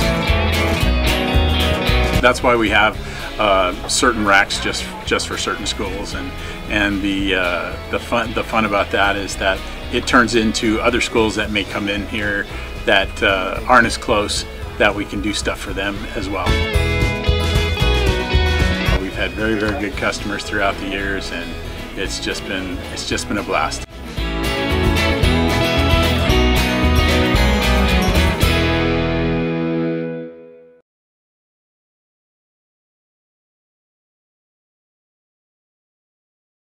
Build no-cost comfort homes for military families. Get details at fisherhouse.org/golf. I'm James Carville. As a Marine veteran, I'm proud to support the Paralyzed Veterans of America, who advocates for our veterans with spinal cord injuries to receive the quality health care and benefits they desperately need and rightfully deserve. Visit PVA.org, a public service of Paralyzed Veterans of America. America's most seriously injured veterans are getting all the care and benefits they've earned, thanks to Paralyzed Veterans of America. Changing lives, building futures. To learn more, visit PVA.org, a public service of Paralyzed Veterans of America. My name is Tom. My name is Cindy. We give to and volunteer with United Way at our community free health clinic. We know our time and money are going to the right places. We don't just wear the shirt. We live it. Give, advocate, volunteer, Live United. Go to liveunited.org. Brought to you by United Way and the Ad Council. Russell Wilson here. With Play 60, United Way and the NFL are helping kids play at least 60 minutes a day. Healthy kids! To get involved, go to unitedway.org/play60. Donate! Are you guys going to do that every time? Yes, of course! Brought to you by United Way and the Ad Council. My name is Dale Pazinski. I volunteer with United Way to help the homeless in my community learn computer skills and build a basic resume. I don't just wear the shirt, I live it. Give, advocate, volunteer, Live United. Go to liveunited.org. Brought to you by United Way and the Ad Council. Thumper, what did your father tell you this morning? If you can't say something nice, don't say nothing at all. We're back to the Inland Sports Show. Here are your hosts, Pep Fernandez and Jeff Gorham. Oh, it's the boys. I love the Stones. Beach Boys are right there, too. I got to be honest. Good. Love the Beach Boys. Welcome back to the one and only Inland Sports Show on Fox Sports IE 1350 AM. Hey, we didn't mention this. We should have. We talked off the top in our Inland Sports headlines that UC Riverside split a couple games with Washington State and Nebraska at Diablo Stadium in Arizona. Connor Cannon, here's how his first 4 games went. Man. 3 home runs, 9 RBI in his first 4 games this season. Big country Connor Cannon. Yeah, unbelievable start, man. And the whole team is in a spring training ballpark, which is a lot of fun. And there's all sporting mullets. If you noticed that you go to UCR, yes, they all have that's mullets. Even better. God, I love it. Love the flow. I love when they do the mullets and the whole team gets behind it. Kind of like a team unity thing. You know what I mean? Like brings everybody together. Everyone looks dorky, but it's all good, right? Yeah. I have the mustache, the mullets. I have some breaking news. You do? I do. Okay. Here's the deal. Dwight Howard sighting at San Diego State yesterday, working out, playing pickup games with the managers of San Diego State. Dwight Howard? Dwight Coward. Wait, is he Atlanta? Where is he right now? Right now is apparently in San Diego State. I know, but what's his NBA team? Oh, is that right there? Look, is that Dwight Howard? That appears to be Dwight Howard. And there's Dwight Howard playing pickup games with my buddies. What's he doing down there? Does he have any connection to San Diego? No, but he's the All-Star break, and we know he's not in the All-Star game, right? No, he's definitely not in the All-Star game, but he's dominating my little friends who are the managers at San Diego State. Apparently he was playing with them yesterday. Oh, I think he's on the Hornets. Is that who he plays for? Honestly, when he left the Lakers, I lost track of him. He was awesome in Orlando. He played for the Lakers, and then he was gone, and I lost track. Yeah. And I know he wasn't in the All-Star game. He was not. Wink, wink. I know he wasn't there. He's not, man, but I'll tell you what, he's down in San Diego playing against some managers of the basketball team. Pickup games. Oh, breaking news you won't find anywhere else but on the Inland Sports Show. Yeah, my buddy texted me and said he played against Dwight Howard. I said, no, you didn't. No, you sent me pictures. Yeah. He's like, I sure did. He did. And I dominated him. Yeah. Shot free throws. So again, Connor Cannon, huge opening weekend for UC Riverside baseball as they split down there at the Angel Spring Training Home. Back closer to home, CBU with a 3-game sweep of Colorado Christian. The Lancers have won 5 in a row. They continue their 11-game homestand. Big 4-game series coming up versus Colorado Mesa, who's traditionally one of the best teams in all of NCAA Division II. That's Thursday through Saturday right here at CBU. It's going to be a big one. First one Thursday night, 6 o'clock, first pitch. And that's a huge series for Cal Baptist, again, going up against another team that is in the national title talk. I mean, you look at Cal Baptist, you look at Colorado Mesa. If you said, hey, that's your 2 final teams at the end of the season, I'd be like, okay, I totally get that. Those are 2 teams that probably deserve to be there. So it's a huge series, non-conference for the Lancers coming up this week before they get ready for Holy Names University. Holy Names! We know Holy Names because our boy, intern Cameron, plays baseball for Holy Names. Yeah, Cameron, he took a shot to the head last year and was out for part of the year. Took a fly ball in practice and it. Poor Cam. Popped him right in the head. He's the nicest kid I know. I know, but he took a shot right to the forehead. Oh. He was catching pop flies. Took one to the head. For the team. I love that guy, though. For the team. So big weekend for CBU baseball coming up. And Cal Baptist basketball, all they do is win, and we want to see them host, right? That West Regional. Yes. They're already going to host the conference tournament. We want to see them at home for the West Regional. Picked up a big win over the weekend at Fresno Pacific. 82-59 was that final score. The Lancers have won 8 straight games. They're red hot, 15-3 right now in the Pac West, but still a game back of Dixie State. We got to catch Dixie State. They're 1 back right now. They're going to finish up the regular season on the road at Dominican on Thursday and at Holy Names on Saturday. So 2 road games to wrap things up. So 2 games to catch not only Dixie State for the regular season conference championship, but also make their case to host the West Regional at the end of the season. Hey, that's a great year. I mean, they could end up being 24-4. Just another great year by Coach Croy and his staff. And lots of home games. Lots of home games. It went in 8. Almost if they win the next 2, they'll have an 85% winning percentage. 85% of your games, I'm gonna win them all. Hey, so we just had breaking news that Dwight Howard was down there at San Diego State working out. Yes. He obviously wasn't at the All-Star game. Maybe that was his All-Star game. Playing against college, against the managers college at San Diego managers. State.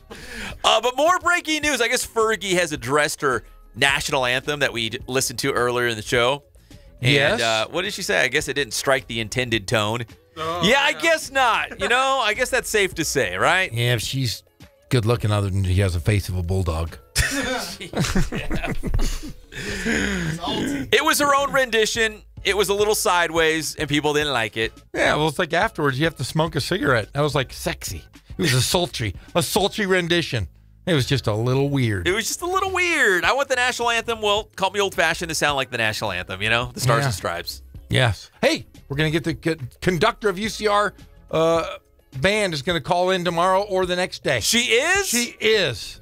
Oh, yeah. Bingo. That's another breaking news. Yeah, I just had to say it. Hey, you want more breaking news? Yes.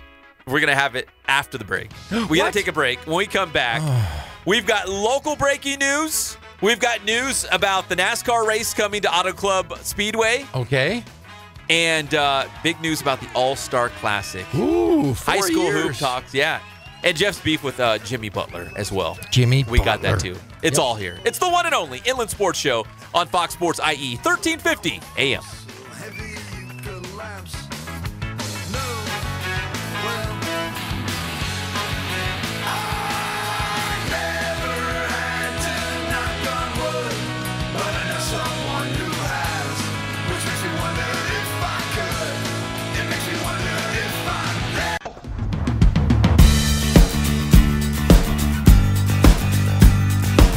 We're small, family-owned, strive for quality pre-owned vehicles. We're not a volume dealer, and we take every deal as personal to us.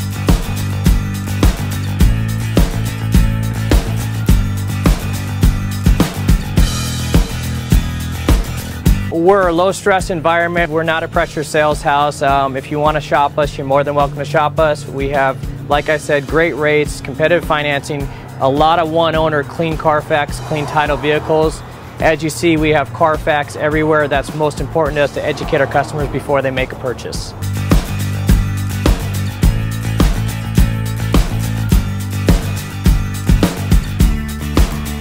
We're right off of Ontario, right off a couple exits off the 15 freeway, off Cajelco, off El Cerrito, and we're right on the main drag going into Dos Logos and the crossings.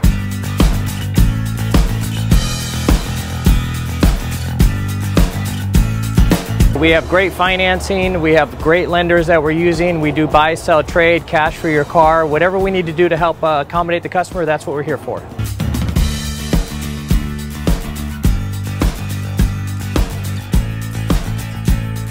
We have a little bit of everything. We start at about $69.95 and go all the way up to $100,000. We have Escalades, we have commuters, we have pickup trucks, we have Jeeps, sport utilities, and if we don't have it, our specialty is finding you exactly what you're looking for.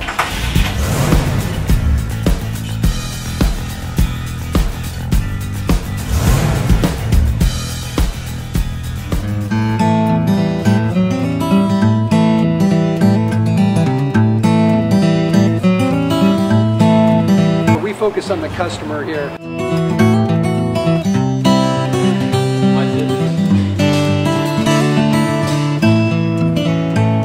Believe it or not, that is the biggest thing for customers on an oil change. They just want the convenience of coming in, driving in, getting it done, and driving out.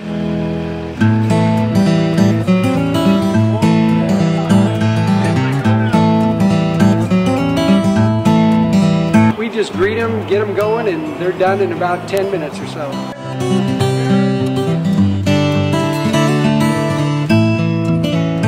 We don't push any sales on them. We do the oil change, and I think that's what sets us apart is our customer service. Vacuumed and cleaned your windshield for you as well. Everything's looking pretty good. Come into us one time, believe me, we'll spoil you and you'll be ready to come back the next time.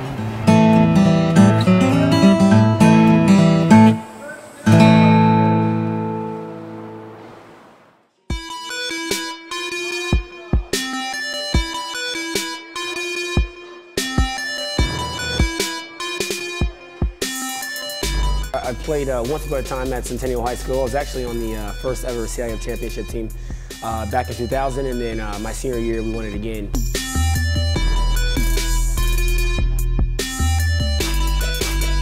I'd say that's my passion because I've done it. You know, I know exactly where these athletes are at. I know what their mindset is right now. I know how hard it is to, number one, find a performance coach who can take you to the next level.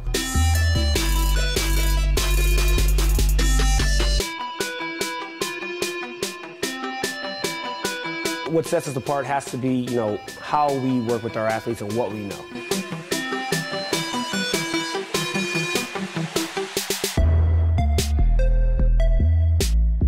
We can take an athlete and help them reach their athletic potential, help them, prevent injuries, help get them stronger.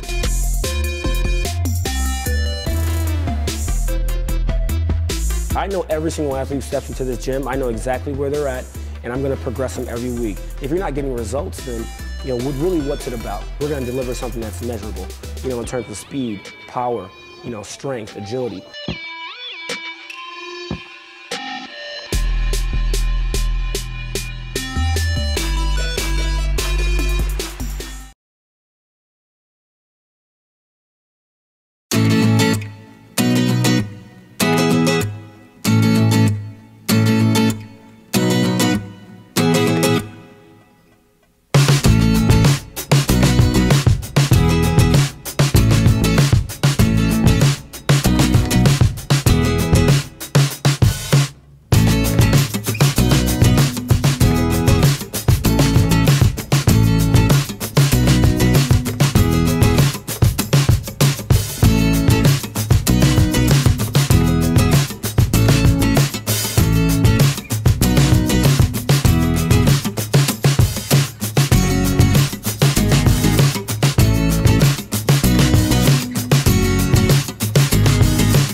And the Ad Council. First, you gotta do the truffle shuffle. Come on! Do it! Come on! Do it!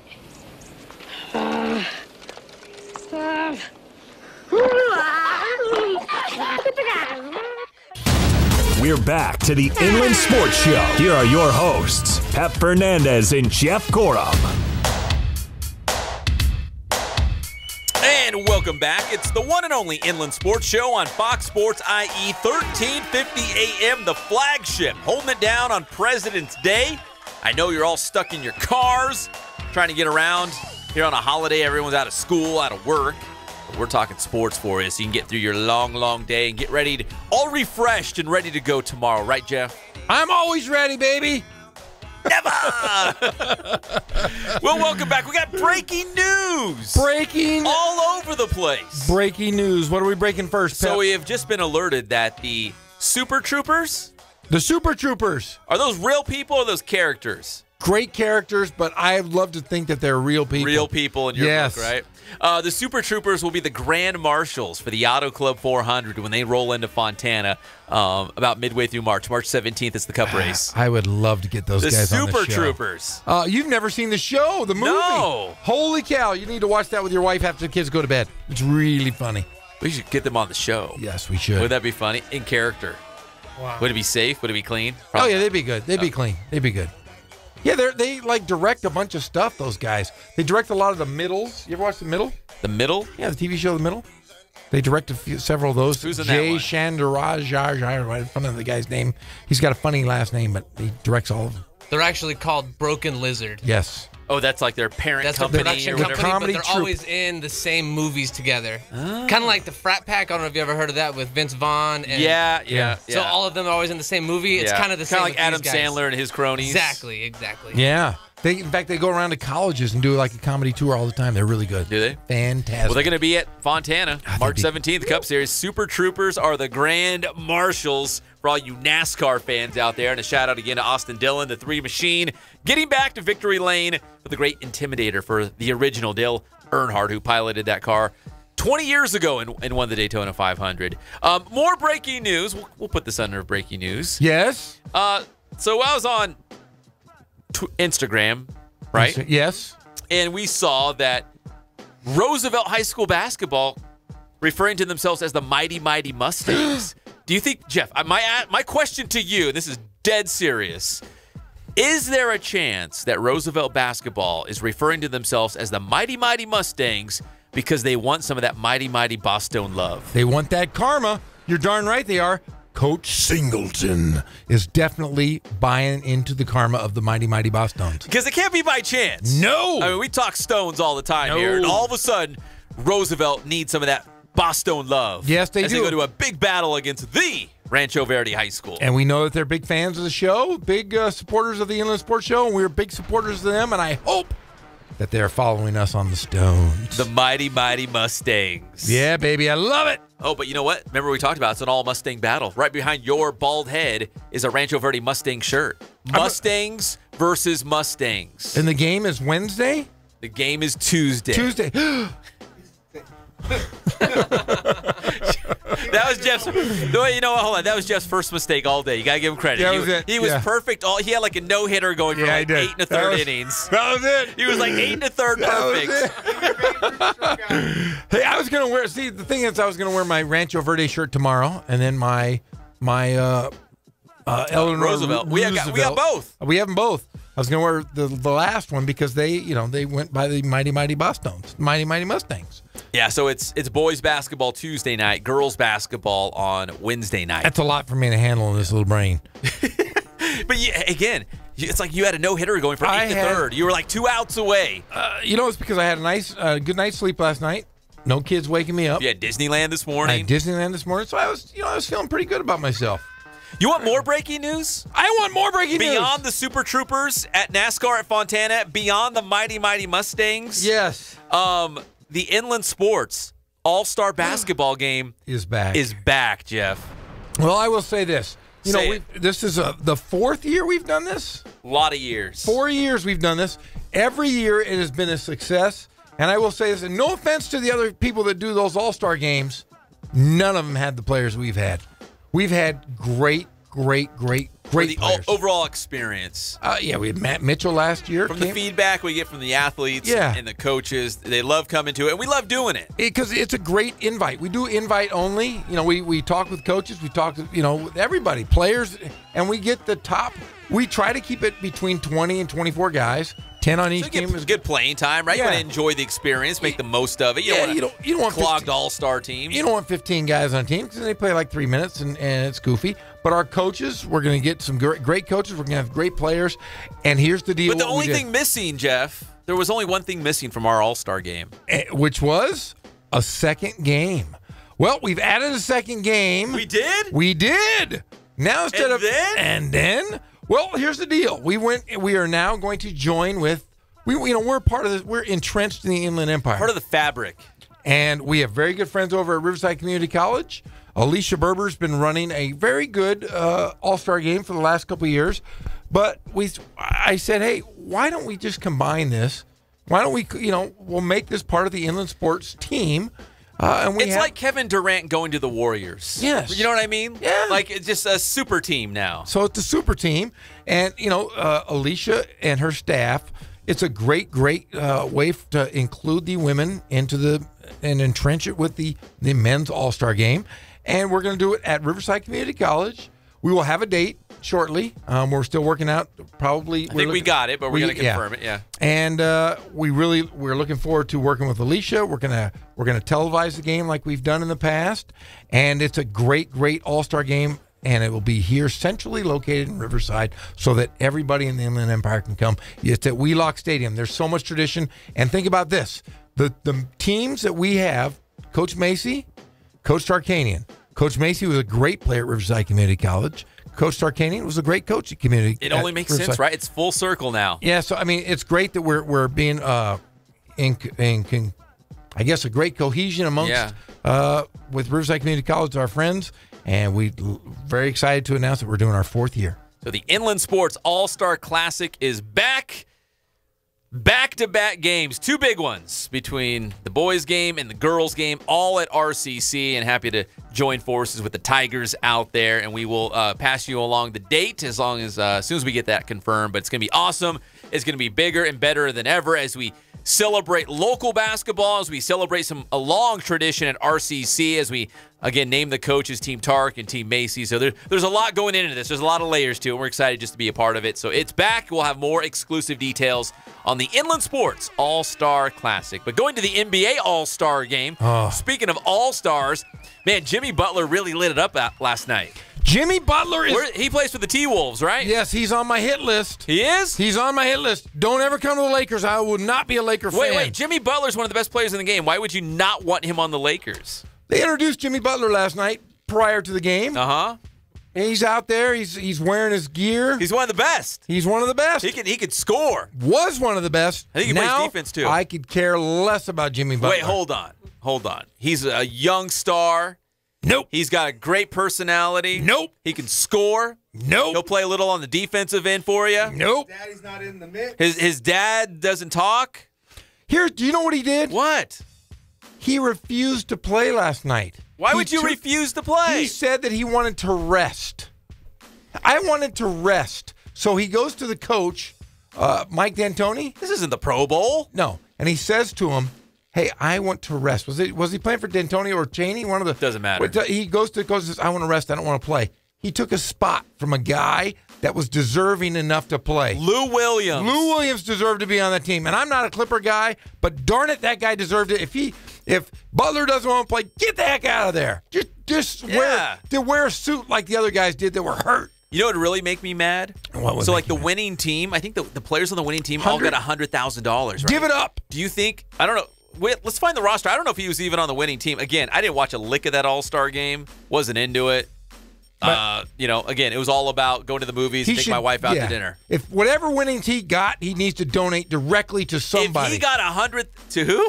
Somebody. Oh, I think it said Servite. I was like, what? Servite High School. They got lots of money. They need more. No, but I'm saying, like, if he was on the winning team, he shouldn't have $100,000. Even the losers got $25,000. He should donate that to charity. Yeah, that's not fair, and it's really weak. Weak sauce. That's Lou Williams' spot.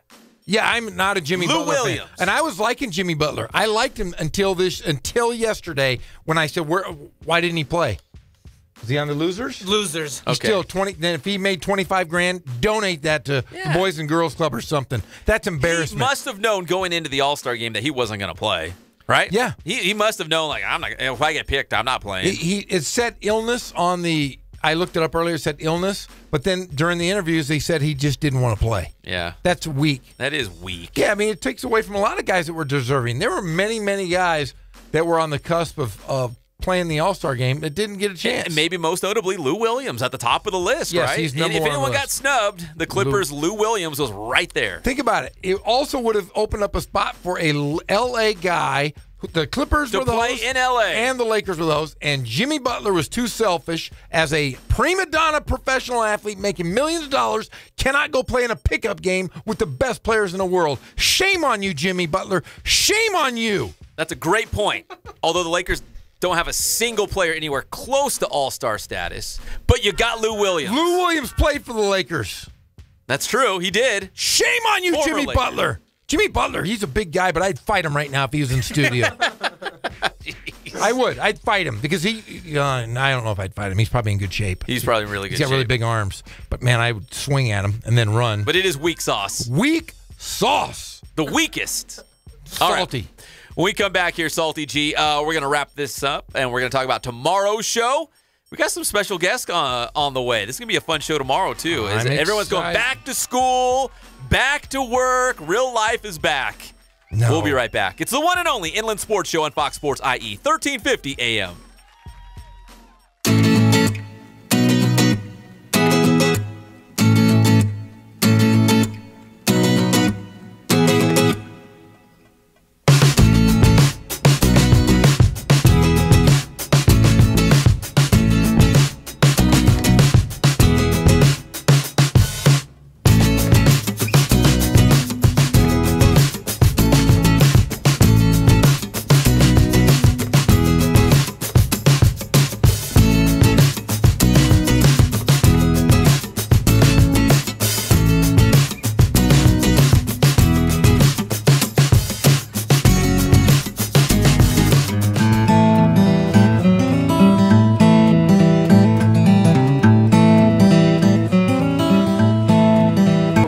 on the customer here.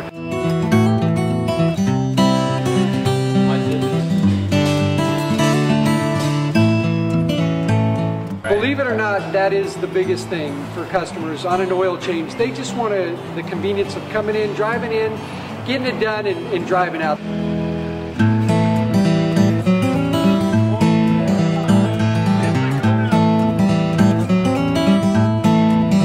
We just greet them, get them going, and they're done in about 10 minutes or so.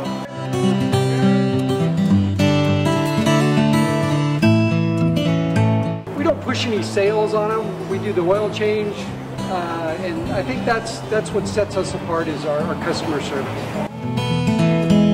Vacuumed and cleaned your windshield for you as well. Everything's looking pretty good. You come into us one time, believe me, we'll spoil you and you'll be ready to come back the next time.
Thank God, first of all. I thank the great people that I've got around me that help support me, the people that work for me. As I started, if it wasn't for the people around me, we probably wouldn't be here right now, but I've got a great staff.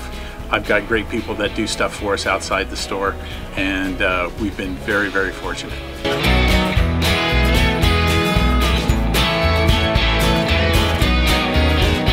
Our service is impeccable, and we just keep trying to get better every year.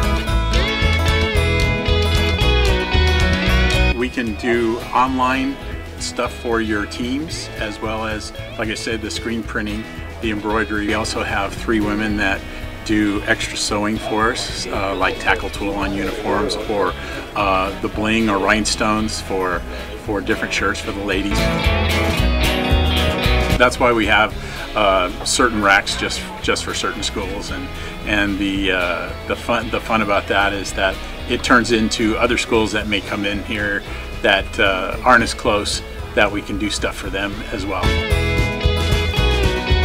We've had very, very good customers throughout the years, and it's just been a blast.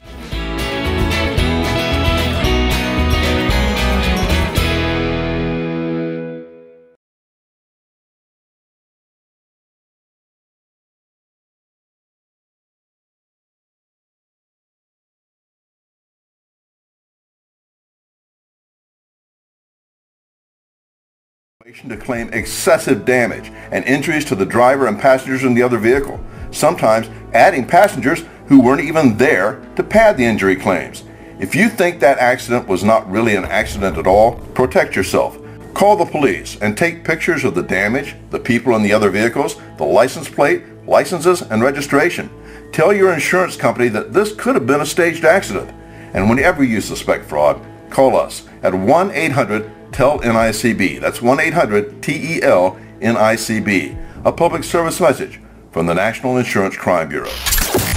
From the Cold Star Ice Studios, it's Fox Sports IE, 1350 AM, KUBE, Riverside. No, I am your father.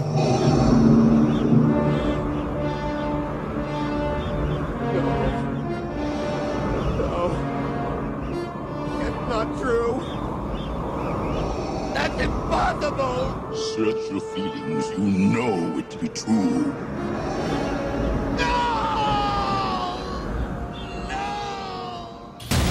We're back to the Inland Sports Show. Here are your hosts, Pep Fernandez and Jeff Gorham.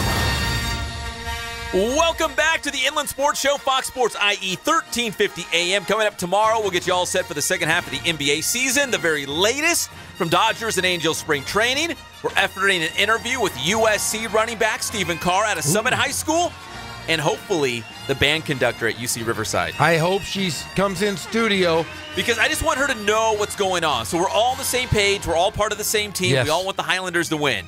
But we need her help. Yeah, we definitely need her help. Need her help. It would be great if she came in studio so we can explain to her piece by piece of what she needs to do. So hopefully tomorrow, maybe Wednesday, but we're going to get her back in studio here and talk a little UCR basketball and how the Bosstones have influenced UCR hoops. It's all brought to you by our good friends at Spoiled. Quick quality oil change. You'll be spoiled by great customer service and low prices. Get in there, get your oil change and new wiper blades as well. Spoiled. Quick quality oil change. Ken Sporting Goods, more than 40 years in the Inland Empire, bringing you all of your sporting gear needs, dominating the IE. Embroidery, they got the print shop in there as well. Anything you need for your team sales as well.